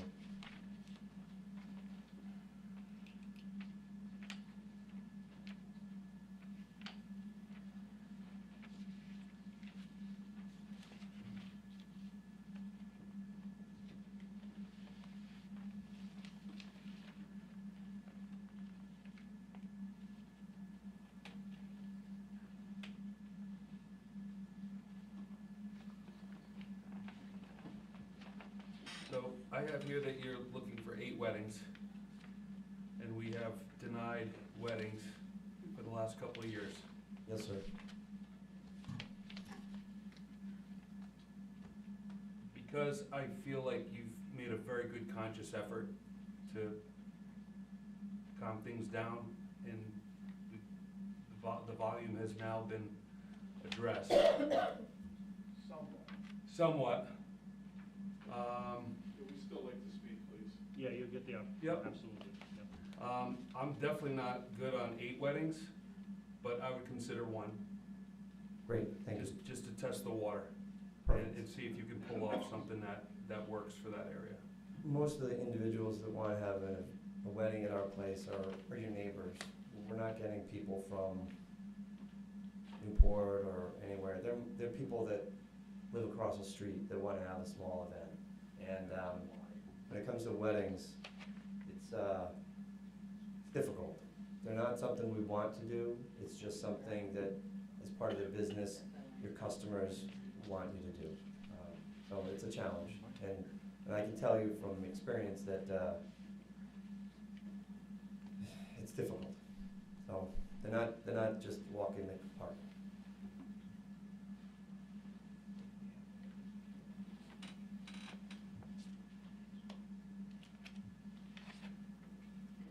All right, we're good with you, I think. Thank you, sir. Thank you. Thank you. All right, at this point, yep, David's already on his way up, and then you can go right after.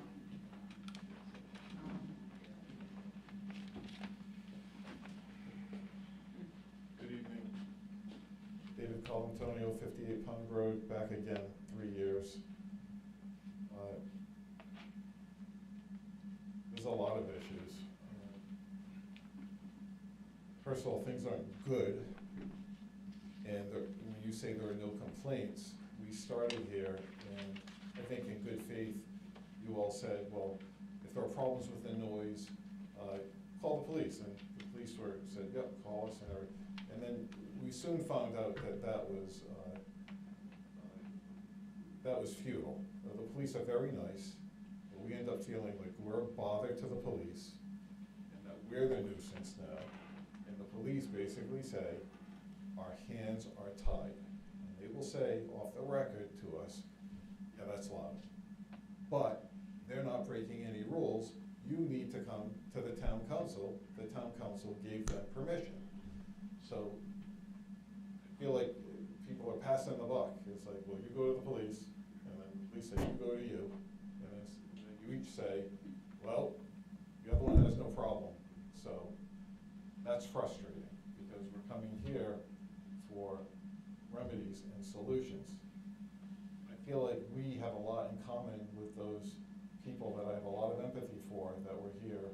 They didn't know they were going to be here on the Vinagro issue. They all just wanted the quiet enjoyment of good quality of life in a residential town like Chepachet, which we all assume is a quiet little town. It's not a city town, and we don't want our lives disrupted disrupted by a few people at the expense of all of us who are paying our taxes and playing by the rules. Speaking of the rules, I was advised by members of this town council, well, there's really nothing we can do if they have a valid Department of Business Regulation license under the Farm and Winery statute. So you would have to pursue that on your own. We did, not something we want to do. Are you aware of any findings by the Department of Business Regulations? Is anyone here on the board aware of it? Okay. Yeah, we received it. Okay, it's a public hearing. I have copies of it. They were selling wine, alcohol, without a license. So there were a lot of violations here. And basically, like his lawyer had said, he stood here though a year ago in front of all of you, and he assured you, looked you all in the eye, and said there are no violations. And then a couple of weeks later, there's all these violations. You don't think he knew that? But here's a copy for everybody, just so, in case you don't all have it.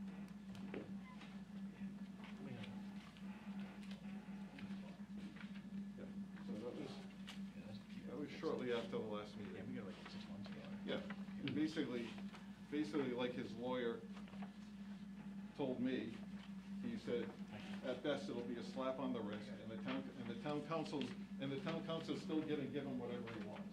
So I hope that's not true. I really hope this was, so I think people, when they're asking for special permits, they should be coming here in good faith and saying that we are otherwise complying with the laws. And I didn't hear Mr. Wright address that at all.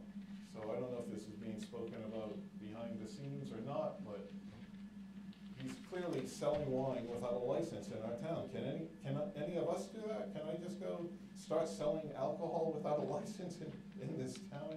And then come here and say, oh, by the way, I also want special events that will disrupt my neighbors. We can say, oh, okay, that's fine.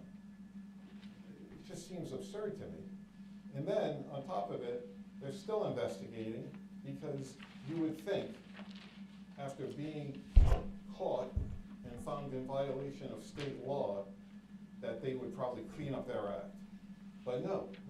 In June, it's right in front of my house. I stumble upon this. The 18-wheelers pull up in front of my house. They make a lot of noise. I go, what's that? And he and his wife are unloading another 18-wheeler full of these blue barrels, which were clearly wine, okay? And he's telling his wife, don't let him see the packing slip, okay? So the DVR is investigating again. Under the law, they can only sell 1,000 gallons of wine that they make from fruit from out of state. They cannot import juice, they cannot import pre-fermented wine, which is what they were doing. And then they were labeling it under their own labels and selling it, okay? So they can't do any of that, but it looks like even with after this slap on the wrist, they are still doing it. And I have proof of that, and the DVR is investigating. And then they come here and say, we want more. That's absurd. And quite honestly, I don't think it's deliberate on the part of the council, but they couldn't sell all that wine illegally unless you were granting these ridiculous amounts of events where they can sell all the wine. They can only make 1,000 gallons of wine under the law per year and sell it, unless they make it from their own grapes, okay? And again, I know I sound like a broken record, 13 years now I think we're going on. No grapes at the vineyards, plural. So what are they selling when you give them all these special events? And you know about it now. How can you turn the blind eye and say, okay, yeah, but they've already been caught. Here it is. I have proof that even after this, they're still doing it. And then they come here and ask for more. And aside from all that, I feel like we, the neighbors, although it's different than the Vinagro situation, have a lot in common. We just want the quiet enjoyment of our residential neighborhood, and a few people shouldn't be able to benefit at the expense of all their neighbors and profit, and it looks like they're doing it by selling wine that they don't have a license to sell under a label that they don't have a label to sell. So I just don't know how that goes, but you would turn a deaf ear to that or turn a blind eye to that. And then they just keep doubling down and asking for more. And again, the thing I felt that we had in common with these poor people dealing with Vinagro is, it was, don't believe your lying eyes. Your foundations aren't cracking, your houses aren't cracking, it's not too loud, trust us, we have the science, we have the seismographs, or whatever it is they're using to measure it, and it was the same thing with us. Are you sure it's too loud? We have decibel meters, and those decibel meters say it's perfectly fine. No, just come to our houses and listen, it's not fine. And while it may be a little better, better is not good. Better is not good. And just like those people, better is not good for them. So I'm asking you to do the right thing. Otherwise, you're sending the wrong message to the town by saying, yeah, that's fine. You know what? You did violate all these state laws. And you did it right under our noses, even though you came here many times and looked us in the eye and said, we're doing everything by the book, don't you worry, okay? And then you reward them, encourage them, and enable them to keep doing it. What are they selling? They can only sell 1,000 gallons of wine a year. If you grant all these permits or special events, they're clearly going to sell more than that. They can't, under the law, sell more than 1,000 gallons a year. But we're not a liquor license, we don't have that liquor license. But you have 1,000 gallons. Well, this DVR does, and they've punished, well, Yeah. they fined them, and they said if they get caught again, there's escalating consequences, they might pull their license. We don't have the ability to pull their license. I'm not asking you to pull a license. I'm not asking you. I'm asking you, don't reward them and enable them to do more than they need to do. Grow grapes, make wine. That's what they have a license to do. I encourage that. I always have. I used to be friends with them, okay? They skipped that whole part, okay? And they figured out, aha, we can make a lot of money just buying wine that we don't have a license for, and then getting permit. They didn't even ask for permits at first. They were having weddings and a lot of concerts and all of that, okay? And then they figured out that that's a great combination that lots of people have figured out. Loud music and booze, that sells. People show up. And you are enabling them, and I'm asking you to use common sense. I'm not asking you to pull their license, you can't do that. But you have the power not to grant, it's just common sense, they don't grow grapes. What are they selling then? And if you grant this ridiculous amount of whatever, I can't even count how many events it was. And it's absurd. Weddings. Well, DBR told us what they are selling, up to 1,000 gallons of. Being accurate. Right. Okay, it's not hard math. All right, well, I can't do math to figure out how many bottles and that. That's not our job to determine how much they're selling. If they go over that DBR, you said there's an investigation going on. I don't know if that's true or not, but they would be able to do that. I understand what you're saying, enabling. I understand that. I will tell you anecdotally, I've been to 2 events this year with friends, and I did it on purpose. I stopped at the driveway where Pound Road goes into their parking lot. I stopped there, turned my car off, lucky nobody hit me, and I could not hear the music. I'm just telling you anecdotally in 2 events. I can't say other events it may have happened. I'm just telling you. That's what it is. You know, the sad part, I'll invite you over to my house. I've invited other town council members and they agree. And you know what, you're right. You hold up a decimal meter on an iPhone and yeah. I'm talking about a decimal meter, I'm talking about my ears. Yeah, I yeah, can still hear fairly well. Yeah. I'm getting older, but. Yeah. It's still. I understand your point now is that you're contending that he misinformed us about a possible, well, a violation. I would say that's a lie.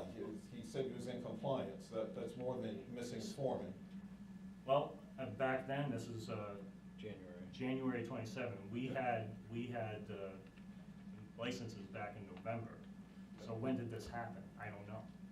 Well, This is when it was, he signed it in January. January. Yeah, that was January after Yeah. we were already, right. So- And after this, in June, I think June 28th, I have, Okay, well, we don't have any documentation on the June, whatever you're mentioning now. Is there another one that's sending us?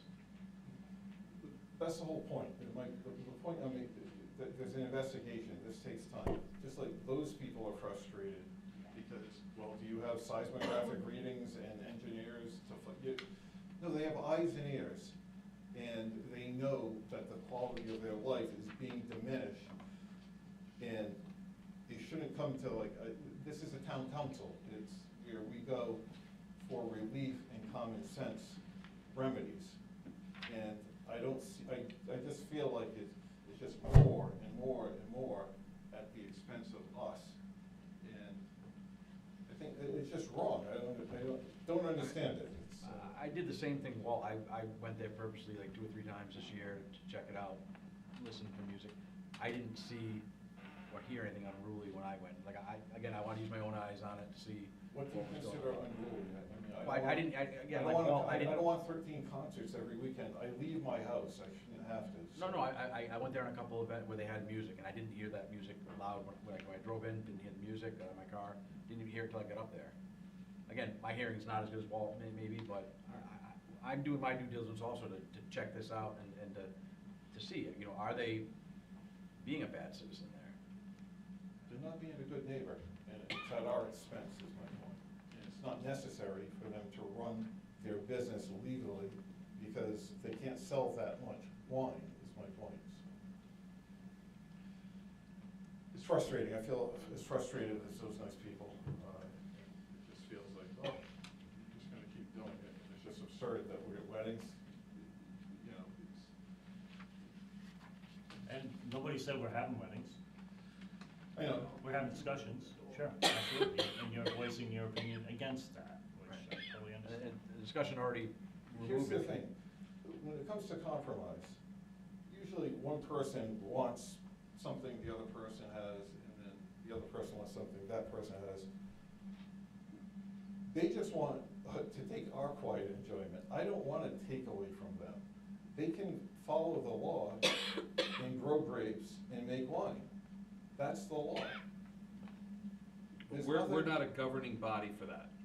I'm not asking you to be. Right, so bringing Well, that up. Why we- are you that- going beyond that and then granting special events on top of it that encroach on the neighbors, okay? I could see it back in their property even, I'm not saying I agree to it now, but if back in the property, they have 43 acres, I don't know, if they had a little room that was insulated and enclosed and they wanted to have a band in the corner and I could never hear them, that might not be a problem.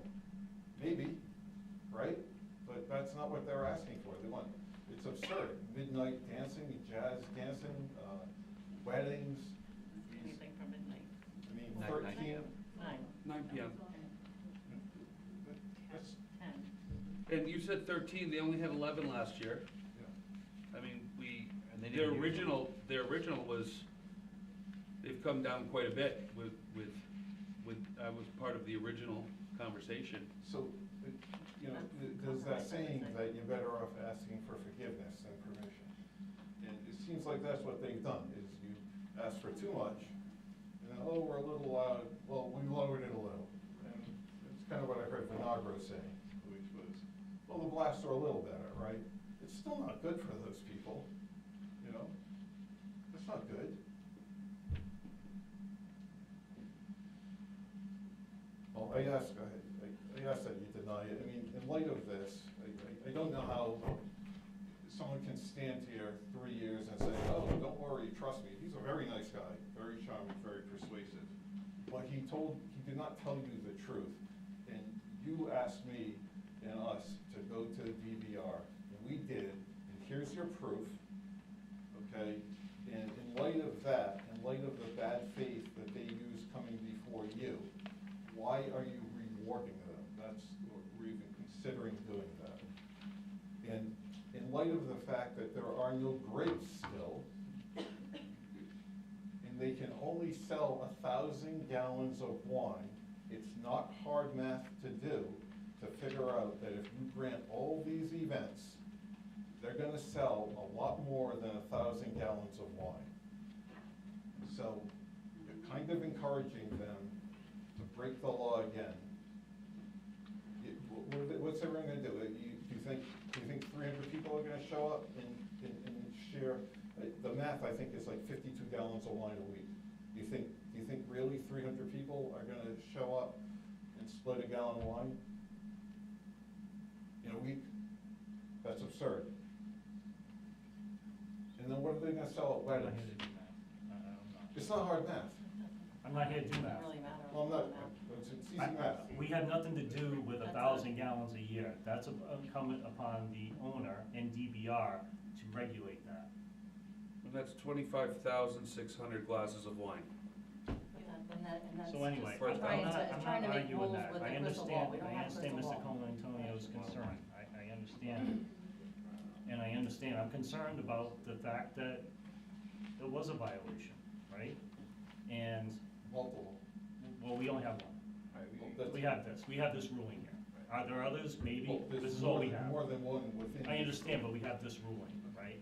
So, I understand, and I hear you. And I have every year you come here, you're passionate about it, because you live right next door, and I get that, so. We all want the quiet enjoyment of our homes.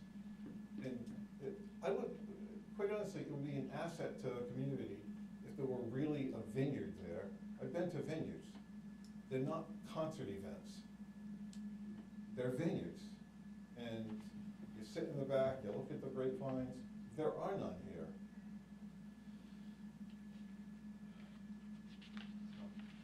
I hope it's not falling on deaf ears, and I certainly hope you don't reward the bad behavior that you know about now. And it's not hard math to do. 1,000 divided by however many weeks there are in the year, and then figure out the reasonable amount of people that are gonna show up at all these events. And they don't have enough wine to sell to all those people. And then what would they sell at weddings? Only wine? That's all they could sell. I don't know. I don't think they can sell anything else at all. I don't know. I've never been to a wedding where all you can have is wine. Unless, Weddings where there's. And I've never unless been they have, to, unless they have a caterer. Caterer. and I've never been to a quiet wedding. So, these two counselors said they've been to a couple of events. I have as well.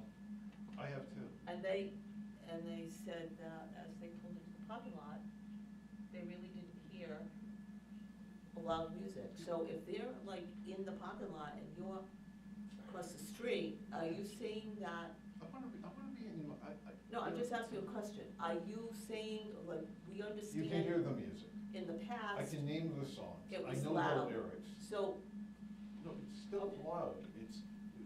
Like I said, better is not good. no, I'm just saying, they felt that they didn't really, could you hear the music and At those two know the events. words? That one I didn't. I can't speak for other ones, so. I don't know. People's, when you have a glass of wine, I know when I used to drink, I get in my car the next morning, and the radio was really loud, but I thought it was perfectly fine. I liked that I was listening to it when I was drinking.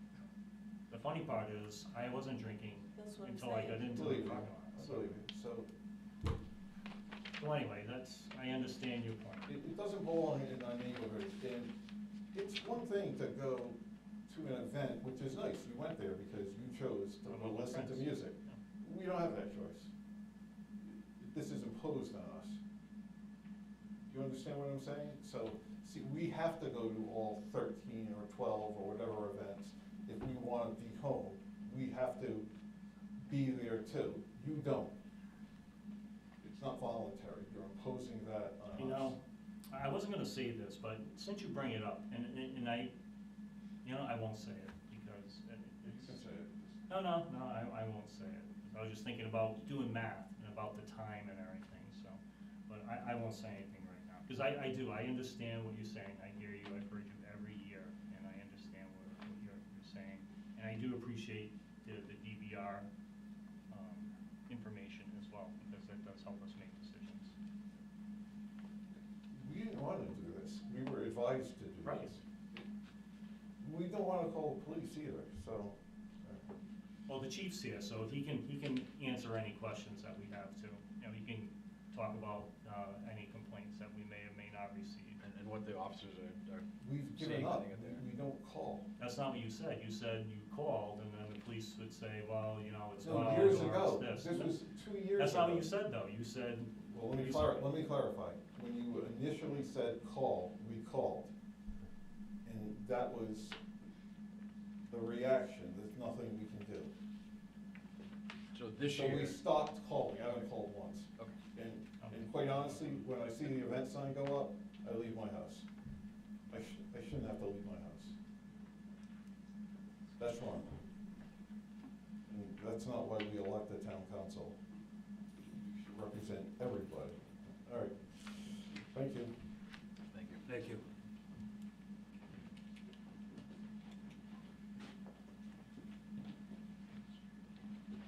Kevin White Pound Road. I'm gonna try not to beat this to death and be repetitive after coming up after David. The events like you guys went to, they're not all the same. And it has been better, but not good, as Dave said. There were two specific events, and I'm not home every weekend. Probably not most of the weekends. But on two specific weekends this past year, one I did call the police. It was over the top loud. I've been home several times and it hasn't been. You can barely hear them, it's fine. But sometimes it is over the top, so they're not all created the same. You sent me a video. On one occasion, I called the police on it and I made a complaint. The other time I sent Will. My front porch is at least 1,000 feet away. Through the woods, I can't even see them. And I took my cell phone out and just held it up, and you could hear the words that they were singing and know the songs that they were singing when I played it back on the thing, and I sent a copy to Will. Do you remember what month that was?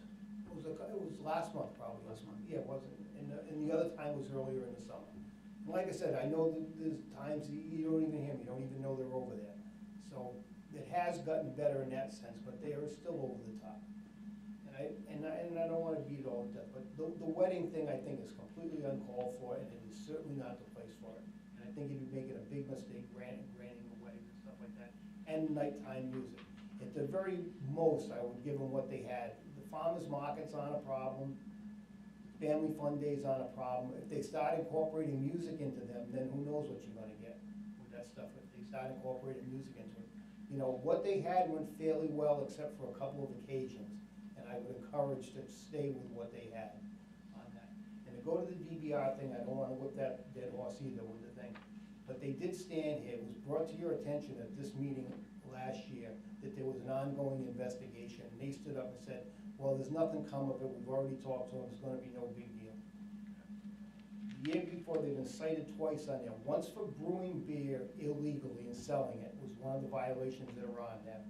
And the other one was buying wine out of state and putting it in their bottles and selling it as their wine.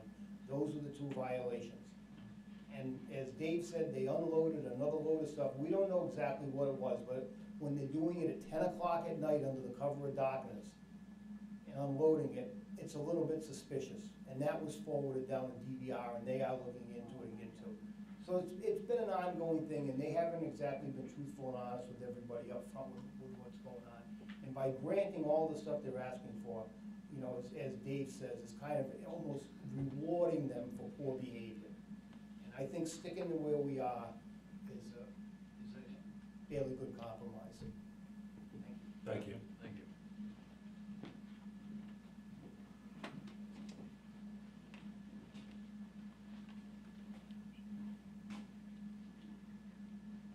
Robert Rogers, 72 Country Meadow Lane. In your discussion, when you were going over what he's looking for, there was a discussion of an event going on at night. Where did this come up? At the present time, the only thing he's had is during the day. There were no nights. Now all of a sudden I hear, He's requesting. He's asking. He's asking in his request. and you knew that, but we didn't know that. We didn't know anything about anything going on at night until he happened to mention, oh, by the way, one night, yeah, I'd like to do a jazz.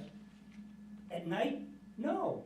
This is a residential area. You're gonna start having music playing at night? You're gonna have weddings at night?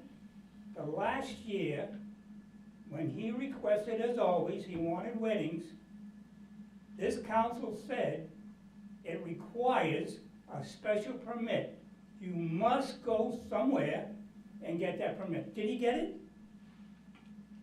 Did he get a permit? Did you get a permit? He didn't have a wedding. He didn't have Haven't any even- event. Asking for it now. No. This council, you asked where? Here? No. No, he wanted to have a wedding, we said no last year. Right. And you told him that you didn't have the authority, that he had to get a special permit, the license board or something, to do a wedding. Zoning. That might have been zoning that I think I mentioned that, because I thought it'd be easy to try to get it, try to get it rezoned, but I realized afterwards, you can't do agricultural farm winery what he's doing in a commercial zone, so it wouldn't work. What I suggested he do is an impossibility, because He would still have to come here to get the approval. he would, yeah, it can't happen. Can't change the zone. You can't change the zoning, because then that zoning would prohibit him from having a farm winery. So now all of a sudden, you want something at night, jazz for adults, whatever, and he wants weddings. Nighttime, no. We've got enough trouble with the day. Now he's talking about, well, when he does some events, he wants to put the farmer's market, he wants to put music. Well, if he has music with the farmer's market, then next week he can't have music. Correct. Right. And he knows that.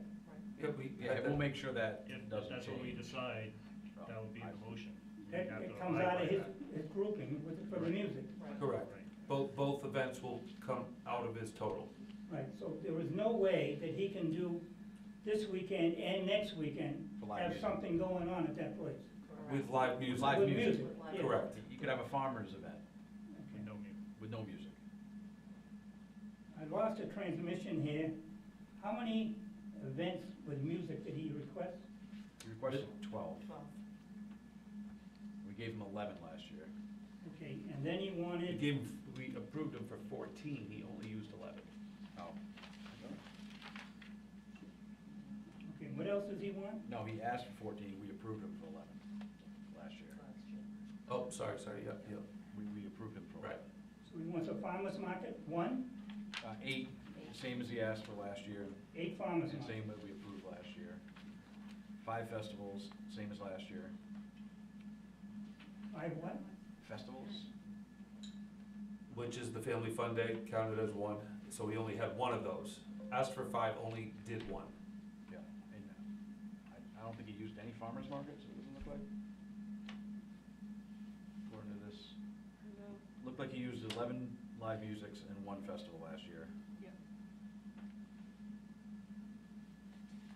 Now, we are in agreement, there are some events that it's feasible, that it's okay. It's the ones that are not. And the one that's not was the last one you had, was really blasting. You had one around Halloween, which was fine. So, I guess it's the type of music or the groups that you bring in, whether the volume is up or down. But you don't seem to care whether it's up or down, because you got your people there, and they're having a great time, they're enjoying it. So, I would suggest limit to who you bring in. But all I'm saying is, don't start with the nights, don't start with the weddings. That's gonna be the biggest problem. Pound Road is a narrow road. You're gonna start having events at night? With events going on? Weddings? You're gonna tell me that people at weddings aren't gonna be a little high when they get out of there? You know what the traffic will be like? I just ask you to reconsider, like you had before, when it comes to weddings. far as these events, I can't shut them down, so he's gotta have some. But every year we come back. I mean, it's like, I got nothing better to do than come back here and come before the board and say, you know, this guy's trying to make a living, but I'm trying to undo him. No. Make your living. Grow some grapes. God, it's been, what, 12 years? And I look at there and all I'm seeing is stalks, if that. If you're gonna tell me, well, the weather is bad or this or that, well, I guess you're in the wrong business. All right, David, can I just have you get up one more time? Do you happen to know, oh, yeah, I have a question for him. Right after him, you'll be able to come right up. Do you happen to know those two bands that might have been on the loud side? I'm not sure. We've had two girls play, one at the end of October and one in November. I think it's the November one he's referring to, just the last one. Correct, and that was Karen Bella, but we positioned the music a certain way so it... Was she a full band, or she just No, played the it was a tracks? girl and a guitar, and she had a small amp, so I'm not sure if that really... So no full bands? No full bands. We were gonna have a jazz band this year, but they got sick. Actually, the singer's pregnant, so... Yeah.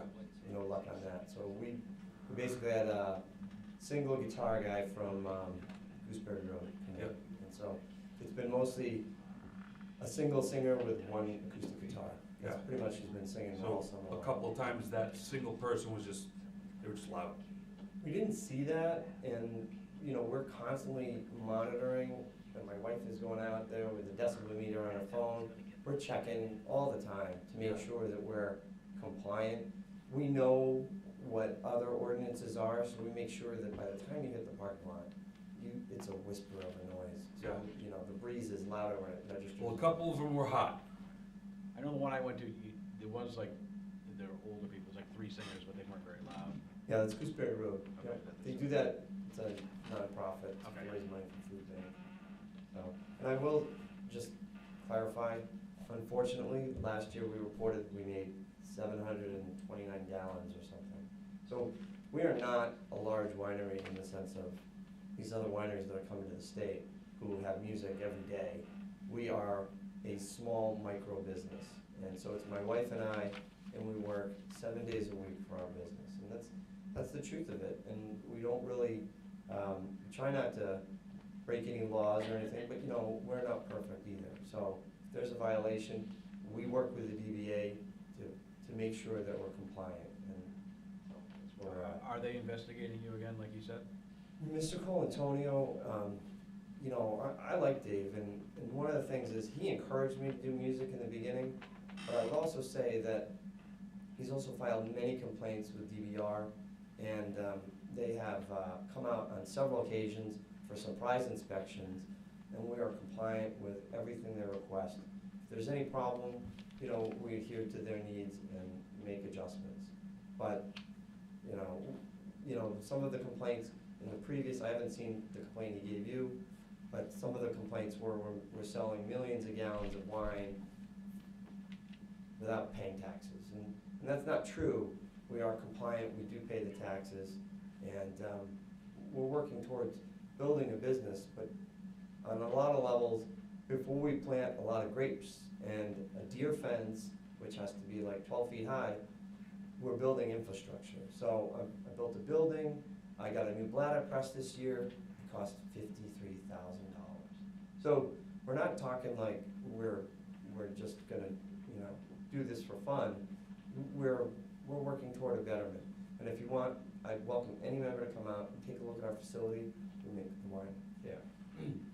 As opposed to, we did have a tractor trailer truck come in a late night one night, and my apologies, Mr. Colantonio. That was unfortunate, but we did get a juice delivery. We get juice, and you can tell it's juice because it's in a refrigerated truck.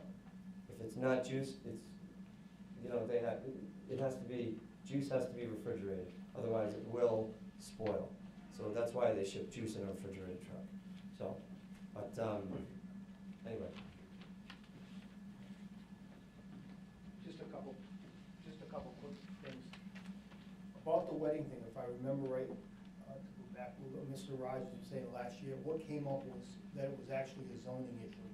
That it was no zoning there that would allow that regardless of what you guys, if you was going to apply for any weddings, you would have to go to zoning first.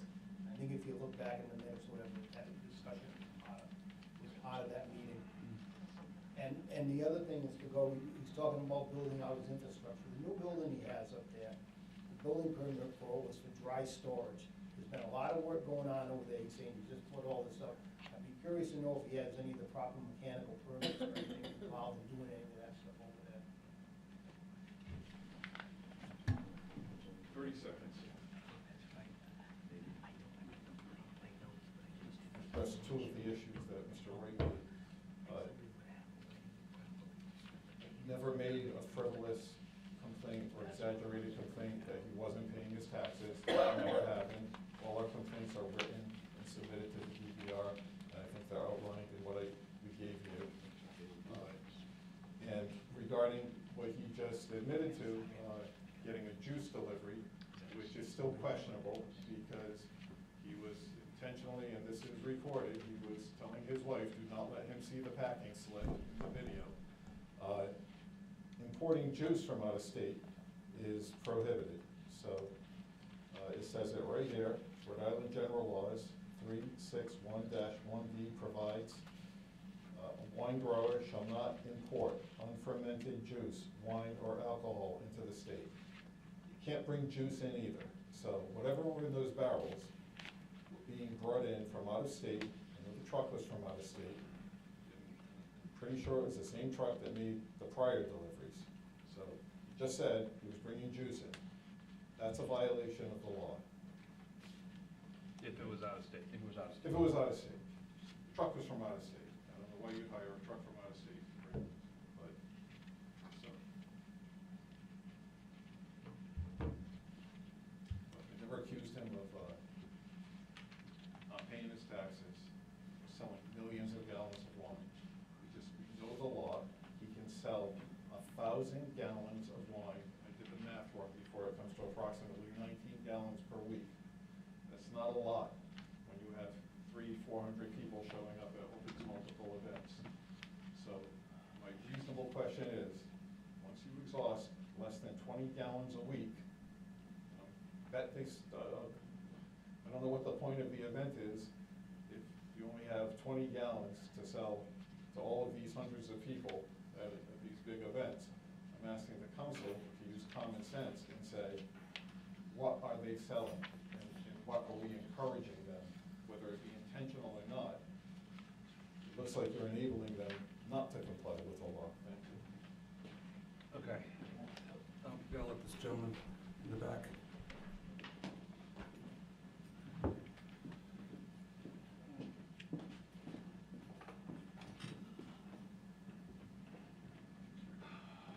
Yeah, my name is Eddie Gendron, 140 Pound Road.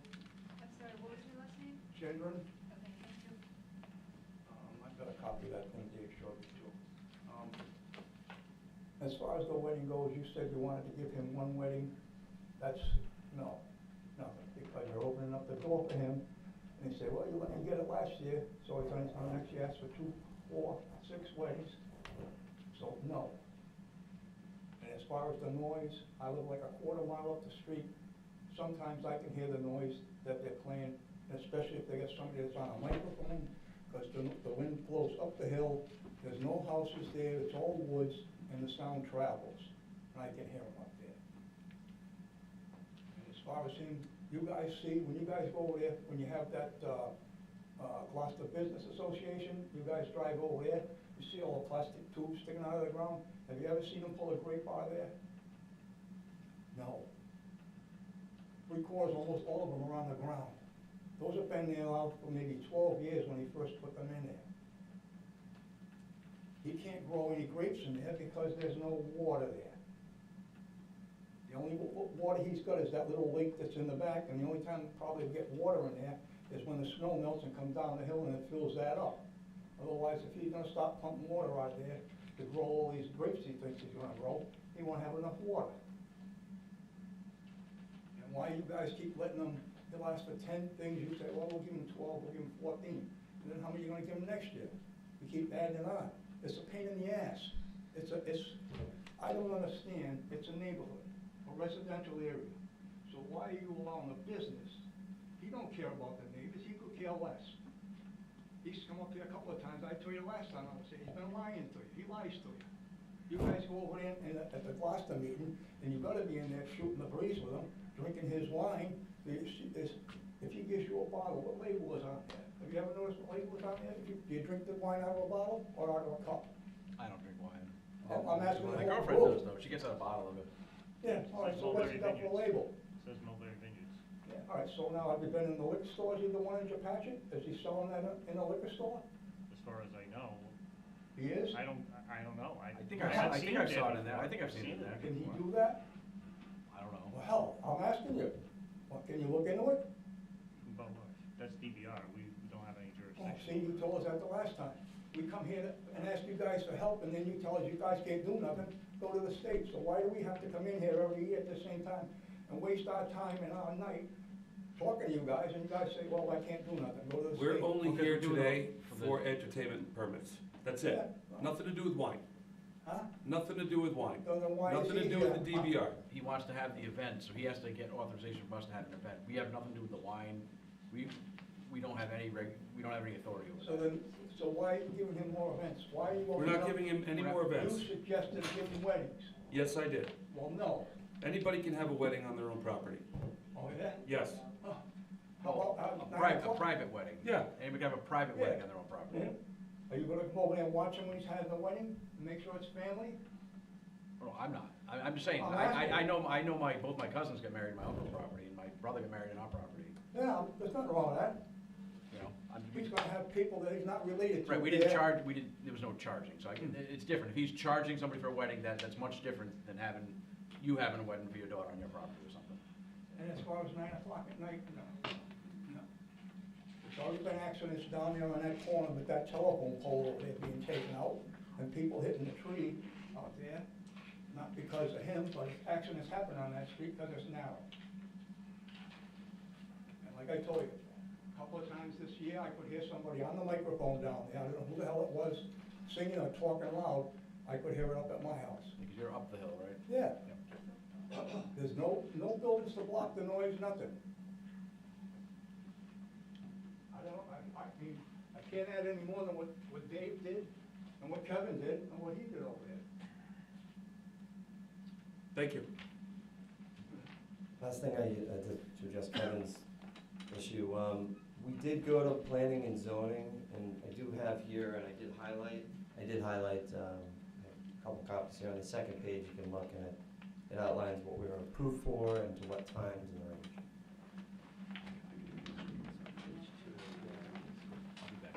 Yeah.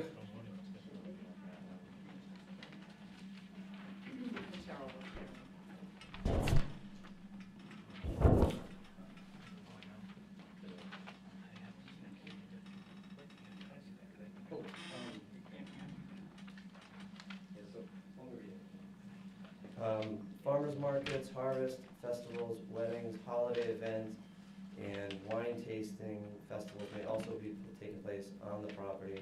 Hours of operation will mostly be Friday, Saturday, and Sunday, but not limited to any other day of the week from 10 a.m. to 6 p.m. During special event hours, the operation may be extended into You go the back to evening. June to 2012. To 11 p.m. This was what was we were approved for.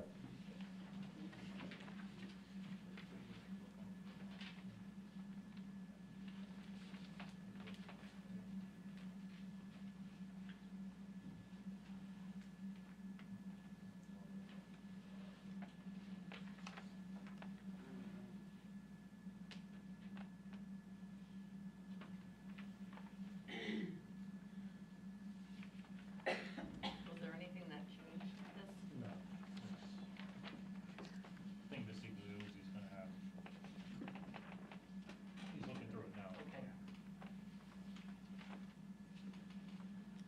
I just made two comments. One, unfortunately, we don't have the zoning decision. This is just an advisory opinion to the zoning board. Last year, I did have the zoning decision. It does not say this. I don't have it with me today. I'll get that from the council. But my notes from last year indicate that the zone does not allow a business at that location, but he received a special use permit from the zoning board. The last year's notes. I don't have the zoning, but I'll get it for the council, and I'll confirm, and I'll certainly make it available. He was granted a special use exception for a farming and vineyard license. So, I'd have to get that, and I indicated last year that if he wanted to change or expand that special exception, he needed to go to the zoning board. And I didn't put it in these notes, but I recall, my other concern was, you wanna be cautious with a wedding, because the person who runs a wedding could get a caterer, and a caterer has their own liquor license, which is a full liquor license. So you gotta be very careful about, a wedding business being on property. So this is not a personal wedding, obviously he can have his own personal wedding, but if you're gonna start running a wedding business, that's different than what doesn't have a liquor license for it from DBR, so you get that, which we can talk about, that's just wine license, and this, a document that didn't authorize him anything, this is a recommendation from the planning board. But I'll get the zoning board decision for the council, and if the council wants to reconsider that and look more carefully at that, you can always do that. If you wanna consider that, I'll make sure that you know whether or not somebody who runs first of all, what did the zoning board actually grant? And two, if somebody were to do that, could you get a catering business that allows a full liquor license there? That'd be the concern that which is different than has ever been allowed at this site, right? I don't know if they have any intention of doing that, but those are the two concerns that I'm just raising from the comments. And I would speak to that. We would only sell our alcohol, that's what we're permitted for. We're not permitted to sell anybody else's alcohol. But your caterer could sell their alcohol. The caterer can sell it. Our property is not permitted to sell any other alcohol. So we are only permitted to sell our produced alcohol on our grounds. That's part of the farmer winery license. So we can't sell Michelob Ultra or anything like that. I know that you're here for, entertainment license. My question is, when did you get that shipment of juice? I don't recall, I think it was June or right around that time. This past June? And even when you knew that it was against the DBR to get it? And I didn't know that, and I apologize. So like I said, if I made a mistake, I'll be the first one to admit to it, and I'll tell them and go to it and check it out. But we can bring in, you can do things in Rhode Island with a state farm winery license, but I'll have to take a look at that. But Oh, it says it shall not import unfermented juice, wine, or alcohol into the state. so, but let me take a look at it. So if that's the case, then I will definitely address that. Okay. Okay. And so and I know that you're here for entertainment, my question is when you were when you were cited with a violation, did they confiscate the wine that? No, we weren't, I don't know what the violation is that you have in your hand there, so I'd have to see that. You were brewing beer and you.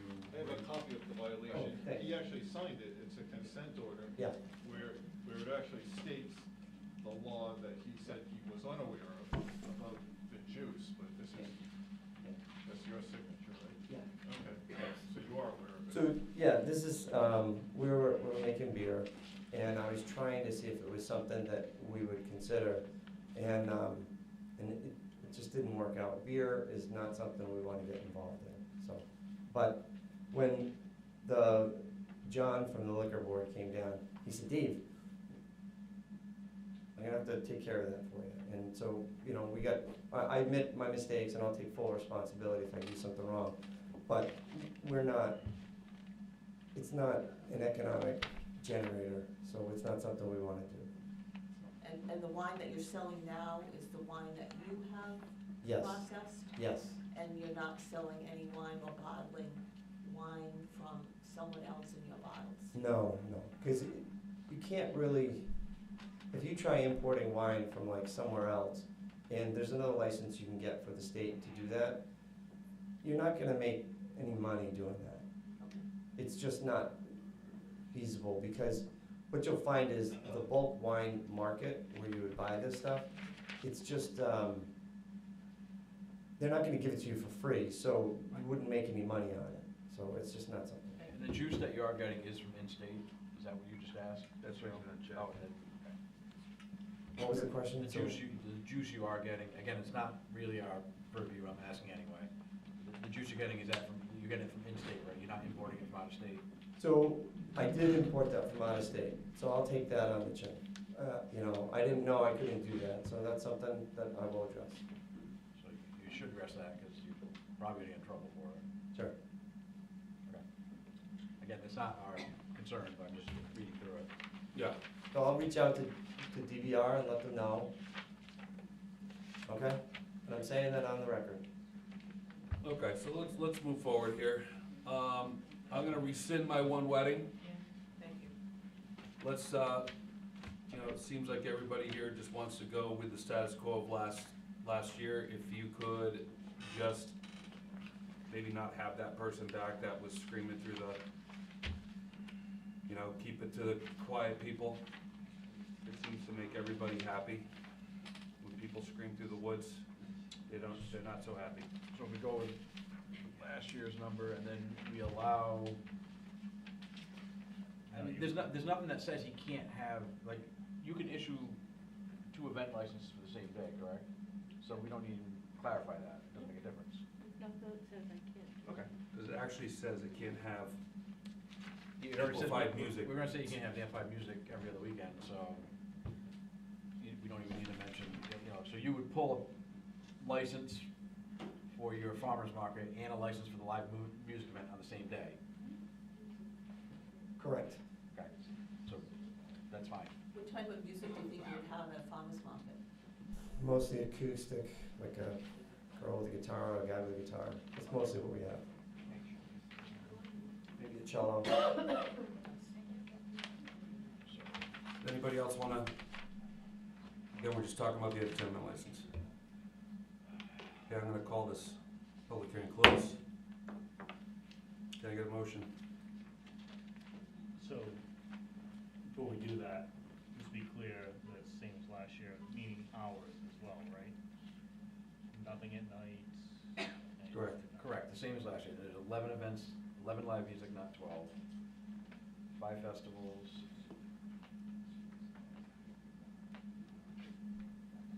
8 farmers markets. 0 weddings.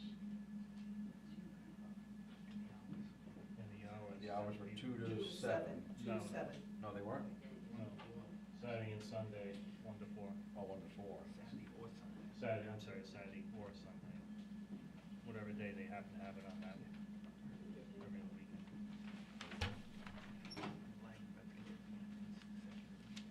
Yeah, Yeah, we already had that, outdoor music is allowed 2 times, not twice.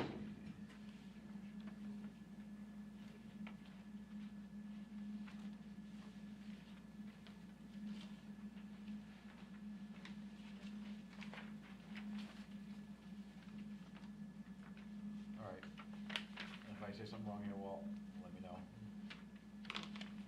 All right, am I asking you? Is that next year? gets right next to me. All right, I'm gonna make a motion to grant special events for 2026 to David Wright, DBA Mulberry Vineyards location, 95 Pound Road.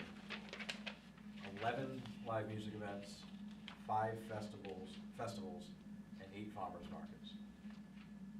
That would be a total of 24 events, for a total of 24 special events, individually licensed between April and November 2026.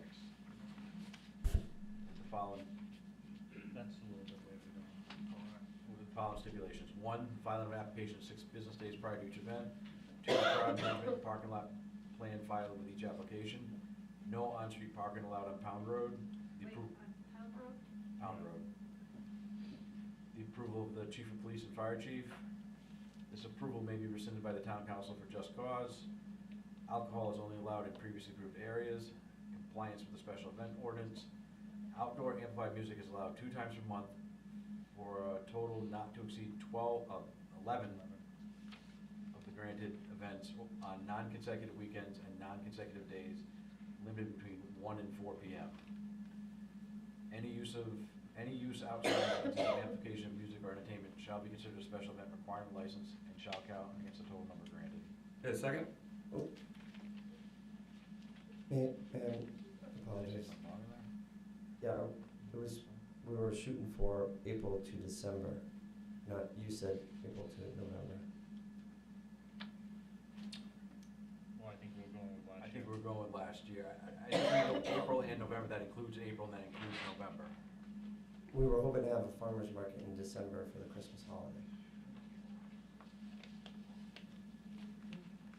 Apologize. That's right. I guess we can discuss that. We didn't discuss I that. thought we agreed it would be Hold on. last year to be the same.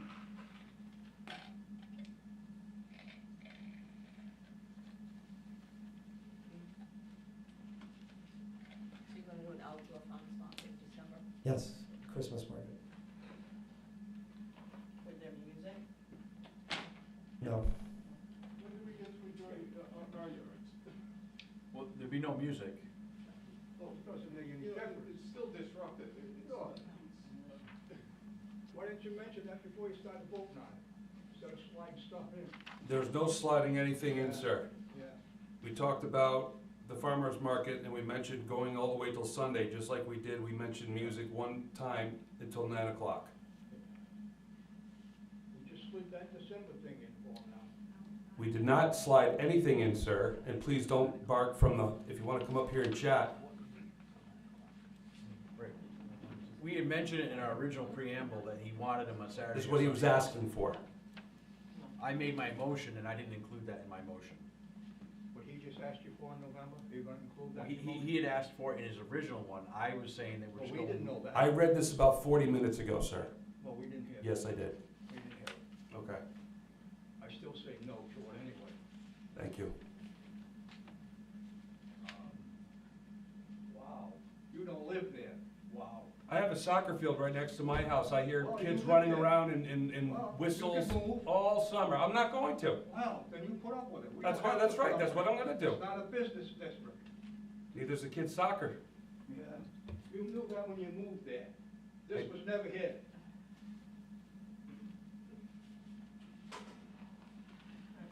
So I think we should discuss, well, I guess we can discuss whether we can allow him to have one in December or not. I'm I think okay if there's with no it. music, We took away the wedding, I'm okay with the farmer's market in December with no music. so am I. I am also. There's no music. There's no No music. music. Just a farmer's market. Just one Christmas time, December. that if he does music and a farmer's market together, that counts as two events? Two events. Two events, correct. Yes. That's two events. And it can't be weekend after weekend. So it Right, takes, the music can only be every other weekend. So do you want me to rescind my motion and redo it? yes, please. I will withdraw my motion. I'm gonna make a motion to grant special events for 2026 to David Wright, DBA Mulberry Vineyards, location 95 Pound Road. 11 live music events, 5 festivals, 8 farmers markets, for a total of 35 special events, individually licensed between April and November 2026 with one. I don't think that's 35. I think I'm sorry, 24 special events. Individually licensed between April and November 2026 with December. one December. farmer's market Is that allowed it? in December. Okay. Wait a minute, so between April and November 2026 with one farmer's market in December? Allowed in December. Okay. With the following stipulations. The filing of an application 6 business days prior to each event. Crowd management and parking plan filed with each application. No on-street parking allowed on Pound Road. The approval of the chief of police and fire chief. This approval may be rescinded by the town council for just cause. Alcohol is only allowed in previously approved areas. Compliance with the special event ordinance. Outdoor amplified music is allowed 2 times per month for a total not to exceed 11 of the granted events on non-consecutive weekends and non-consecutive days, limited between 1 and 4 p.m.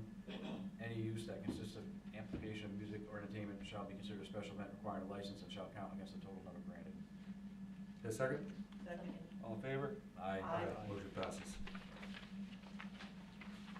Consent items, discussion and action, approval of town council minutes, regular meeting November 6, 2025. B, tax assessors addition and abatements, October 2026. C, financiers directors, October 2026. Can I get a motion? I'll make a motion to approve the town council minutes of November 6, 2025, to approve the tax assessor's additions to the 2025 tax roll in the amount of $387.29, abatements to the 2025 tax roll in the amount of $1,147.93, abatements to the 2023 tax roll in the amount of $183.83, abatements to the 2022 tax roll in the amount of $156.96, abatements to the 2014 tax roll in the amount of $195.86, and to accept the finance director's monthly report for October 2026. A second, all in favor? Aye. Aye, motion passed. Unfinished business consent of appeal, including expenditure, Rhode Island Superior Court, CA, number PC 2019-10-870, Evergreen lawsuit, discussion or action. Dave, want to give us an update on that? I did speak with, as you know, we spoke with Attorney Robert Kavanaugh, who's representing the group of cities and towns that are handling the Superior Court action and considering an appeal in the Supreme Court. He's in the process of still contacting. I spoke with him today. I asked him, does he have the number of city or towns that are gonna stay in the lawsuit for the purposes of an appeal? And does he have a number for us to consider? Because that was the question. How much would it cost us to be our share? Because some cities and towns are dropping out of the lawsuit. So he said he was gonna get it to me. He didn't have it yet. He's still accumulating it. So I didn't have any more information. So my advice at this point, just continue this, table this, continue this to next meeting if we have that information, because that's what it'll take for the council. Unless the council, I guess the only other consideration, does the council, I don't think the council wants to make a tentative decision based upon a number. You want to know what the number will be. So I think we just continue it till we know. That way you can make an informed decision. How much it would cost you to get a decision in the Supreme Court. Does that make sense? Yes. Yeah. I would just ask you to continue it. That was a little long-winded, way around the bond, but that's what I have. Thank you. Do we need a motion? Sorry? Do we need a Yeah. motion? Just continue, yeah. The motion request was to continue, Madam Clerk? Yes, but who's making it? I don't know. So moved. Who's got a second? Second over here. All in favor? Aye. Motion passed. Thank you. New business, A, personnel reclassification of salary adjustment, DPW, existing driver laborer B to driver laborer A, discussion or action. Council's received a request from the DPW director. November 17th, 2025, to Honorable Town Council from Gary Tremmel, Director of Public Works, driver laborer salary differential. I guess with the recent termination of driver laborer with a Class A commercial driver's license, it leaves the department one available opening. Per the NAGE union contract, we have a limit of 4 employees with a Class A license. I'm requesting Oliver Perry, recently hired as a driver laborer who holds a Class A license, be moved from the driver laborer B to the driver laborer A position at an hourly rate of $29.67 per the NAGE union contract effective November 24th, 2025. Respectfully submitted, Gary Tremmel, DPW Director, and a memo. Can I get a motion? Motion to change driver laborer B employee Oliver Perry to a driver laborer A employee and adjust the hourly rate to $29.67 effective November 24, 2025. Okay, second? Second. All in favor? Aye. Aye, motion passes. B, Charter Review 2026 Commission, appointments 9 members, discussion and interaction. Council has received a talent bank listing. Council can appoint 9 members to the 2026 Charter Review Commission. Council, these are the talent bank names: Kathy LaMontagne, Jacqueline Moallo, George Kane III, David R. LaPlante, Christine Matthew, Renee Kettle, and Roy Anderton. Can I get a motion So or discussion? make a motion, then we can have discussion. Okay. Who wants to make the motion? I'll make a motion to appoint Kathy LaMontagne, Jacqueline Wallow, George Kane III, David R. LaPlante, Christine Matthau, Renee T. Kettle, and Roy Anderson to the Charter Review 2026 Commission. A second? Second. All in favor? Oh, No, no, no, discussion, sorry. So, I guess my question is, you know, there's three people who are town employees. And I didn't see this in the charter, but I just wanna make sure, is there any prohibition against that? I don't have that answer for you. I didn't realize that question would be raised. Normally there is, normally not a prohibition, but some charters do prohibit any town employee from being on a board and commission. But usually it's limited to certain types of boards. So could we make it subject to no violation of the charter? And I'll confirm that. That way you can move forward. Yeah, because I'll I confirm. remember a situation where we had a town employee who wanted to be on the planning board and they could That's- not because, that's my concern. That's exactly one that's very common. That certain certain employees cannot be on various boards and commissions. But the charter commission is a very special one. And I'm looking real quick for any kind of, Yeah, I'm sorry. I didn't- that's okay. It's my responsibility, and I can confirm that, but rather than take your time, I think you could make it subject to, that there's no prohibition under the charter, and I'll confirm that, and I'll report to the council, unless you want to hold off on it. All right, who wants to take back that motion? Well, I don't know if we have to take You it don't take back. it back. Then just add it to it? Subject to? So I moved. just wanna make sure we don't put ourselves in Sure. a situation we don't wanna be in. So David lets me know that it's not there, which I don't think it is, because I know I remember Jackie DePietro was on a few times. We've had a few people, not to say we weren't violating the charter, I suppose. But anyways, if David lets me know that it's all right, can I go ahead and call the first meeting Yes. Yeah, I think that's before our the next intention. council meeting? Yeah, that would be my intention, if Okay. it's okay. Yeah, Yeah, hopefully, I mean, get the word out. yep. Well, we've gotten the word out, this is why we have, and it's not about the individuals, that's not my question. right. It's Oh, I making know. sure that. Make sure we're not violating anything while trying Yeah, to we fix don't it. wanna go through a whole process, Right, 4 or and then 5 have months of this, throw and away then the find charter. out, well, Right. that's not valid, Yeah. so. So all in favor? Aye. Motion passes. C, ratification, Learn 365 RI Municipal Learning Project Round 4, discussion or action. The grant application for Round 4 of the Learn 365 Municipal Learning Project was due for submittal to RIDE November 7th. The town council president signed the completed app to be submitted by Superintendent Palazzo. Council can now ratify the signing of the grant application. Can I get a motion? Make a motion to ratify the town council president's signature on the grant application, Learn 365 RI Municipal Learning Project Round Number 4. Okay, second? Second. All in favor? Aye. Aye, motion passes. Authorization for signature, cooperative agreements for Chepachet Village Septic Improvement Grant recipients, Addendum 1, discussion or action. Council received a request from the planner, 2 town council members, from Karen Scott, town planner. Date November 18th, 2025, reach Chepachet Village Septic Improvement Program.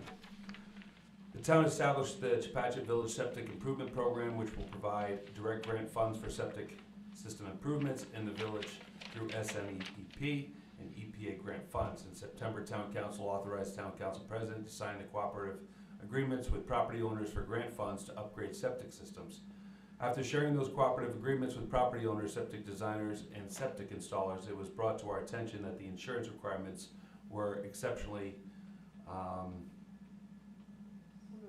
onerous. I don't think I've ever used that word before. Particularly for smaller local operations. Together with Town Solicitor David Igliozzi and our hired consultant, Pear Corporation, we worked through the Rhode Island Interlocal Trust to craft requirements that would be obtained for designers and installers while protecting the town. I'm requesting authorization for the Town Council President to sign an Addendum 1 to the cooperative agreements with all grant recipients participating in the Chepachet Village Septic Improvement Program. End of memo. Can I get a motion? Motion to authorize the town council president to sign the addendum 1 to the Chepachet Village Septic Improvement Program Cooperative Agreement. Okay, second? Second. All in favor? Aye. Motion passes. Legislative updates? Anybody got anything good? Nothing right now, they're not in session. No. Not that they can't still mess things up. Town council correspondence? We got something from the RIDOT regarding the speed study on Steer Farm. Yeah, it's the first I'm hearing about it, so the resident requested, I don't know if they're gonna take any action on that or not, so. Yeah, put one of those strips up there. See, that might be the guy that would come and talk to us about the speeding over there every 2 meetings. I was thinking about something too, I don't know, you know, I know that, you know, we see every now and then there's accidents over there on Sawmill and Snake Hill. What about, seeing as Sawmill is our road, right? That's not a state road? State road. Sawmill's- That part of it is. Oh, that part is? Maybe get one of those blinking stop signs there too. Like, people just sometimes just blow through that Blast red right light. through it, right. You know, I don't know if it's possible to ask for that. But, you know, the stop sign that just lights up around the edges and blinks, so it's low and high for people to see coming through. I was thinking about the other night as I drove through, I always kinda tighten up going through that intersection. You really wanna see that in a rural town? I'd rather see that than a stoplight. Sorry, too soon? All right. Just shut your eyes. Anyway, I just remember that. Any department heads? I just have one thing too. I just wanted to thank Jean and Christine and everybody that was involved in the Veterans Day memorial service. It wasn't a memorial, but observation. So it was a very nice service. It was well attended, and it was a lot of work. We don't just show up and everything. Jean and Christine, The cookies were tasked fantastic. to get everybody there to do that. So I just wanted to thank everybody who's involved in making that It was happen. a good one because we have more young people involved, the scouts and the school, Yep. sergeant representatives, and of course, the chamber chorus. And because of that, I have cleaned 3 cemeteries with Bill Brown. See? I would love to, I was up in New York. Yeah, I think I'm a big guy though, like those are old cemeteries. I have to be very careful where I'm walking in those things. Because there are definitely some bumps and sinkholes, yeah.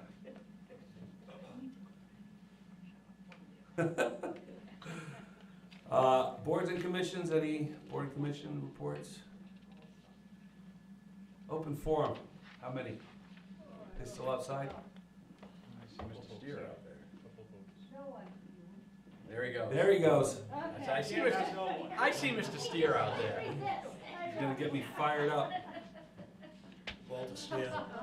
I noticed today the state were up at the Adelaide Road, and they were taking the chatter strip out in the middle of the road for a small distance. Yeah. I don't know what that was. I wish they would take the thing the whole way, because I think it's we talk about, you know, noise. I don't know what it is, just to pass my driveway, there must be some place where the cars normally go, because they hit that chatter strip almost every time. And if any time someone's pulled over, they always cut over and they hit the chatter strip. I know it's for safety, but this is a residential area more than it is in West Gloucester, where you really need the strip, because that's where all the accidents are. Yeah. They aren't down here. Will, somehow you didn't have the chatter strip in front of your yard. It was very expensive. No, but remember when Arnold was here? We talked about that. I remember. We didn't want that. We wanted that further up, and they brought that right down when they redid that road. I remember the meeting, but I thought you guys kind of went along with it because it's a safety concern. But I know the concern was for farther up, but I think they weren't doing that part of the road at the time, and they were just they went up to Reservoir Road and down Reservoir Road. Maybe when they do it up farther, they'll but that thing is very annoying, especially in the summer. I'll get some epoxy and I'll go by your house. No, but I was just wondering why they were taking it out. You know, only they had about 10 trucks and 15 people, and, So they took the strip out? yeah, they had a couple little, I don't know, they were sitting on them, and they ground it down. It's Yeah. only about a 25 or 30-foot strip. Maybe they went too close to town and Well, no, it goes farther down. Yeah. I kind of thought maybe trucks coming out of Adelaide Road were going over that strip and maybe some of them, I don't know, I have no idea. Yeah. But when they repave the road, please don't put it back in. Yeah. Anybody else? All right. We need a motion. Oh, what's that? Yeah. Okay.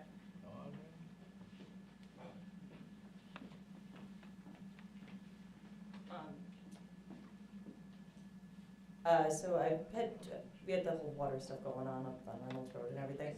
Oh, sorry, Crystal Barris, 540 Reynolds Road. Thank you. So just, I didn't come to the meeting because of this or anything, but while I was over here, figured just let you know. Because the fire trucks fill up right across the street from my house for the water. They take it from the brook that comes through, and then right where like Killingley Road meets Reynolds over there.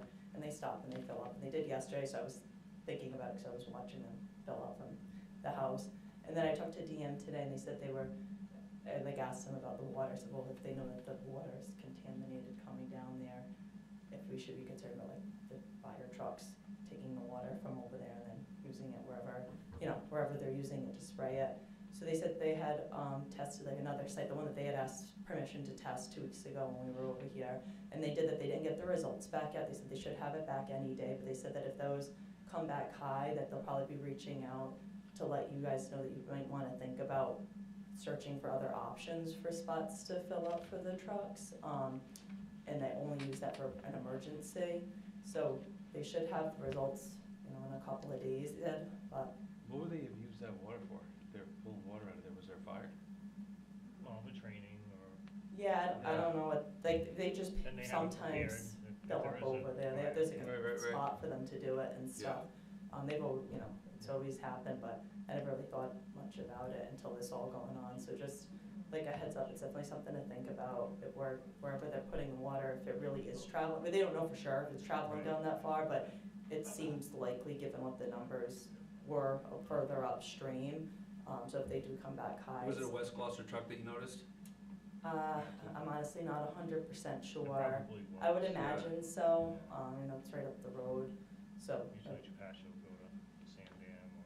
Yeah, I'm just saying if they were like actually on something and one truck from maybe another. That swamp on my road, that's what we were wrong. So, did did they mention, are they gonna notify anybody? They or- said that because he knew about the trucks already filling up over there, so he said that they should have the results from their second round of testing any day, and if those are high, they should be reaching out to the town, so somebody It here. won't be the fire district. Yeah, okay, all right, so We're not wherever that- they would, I don't know who exactly they'd reach out to, but they said they most likely would reach out to put a recommendation in that they switch, switch spots and stuff, so I would just keep an eye out on that, Thank you. Yeah, thank you. Thank you. Nobody else for open? All right, we need a motion. I'll make a motion to convene to close executive session pursuant to A, discussion by council or action regarding RAGL 42-46-5A1, any discussions of the job performance, character, etc. A, 2 personnel sessions, employees were notified. 2, RAGL 42-46-5A2, sessions pertaining to collective bargaining, litigation, or work sessions pertaining to potential litigation. A, negotiations for successor union contracts, police and dispatcher unions.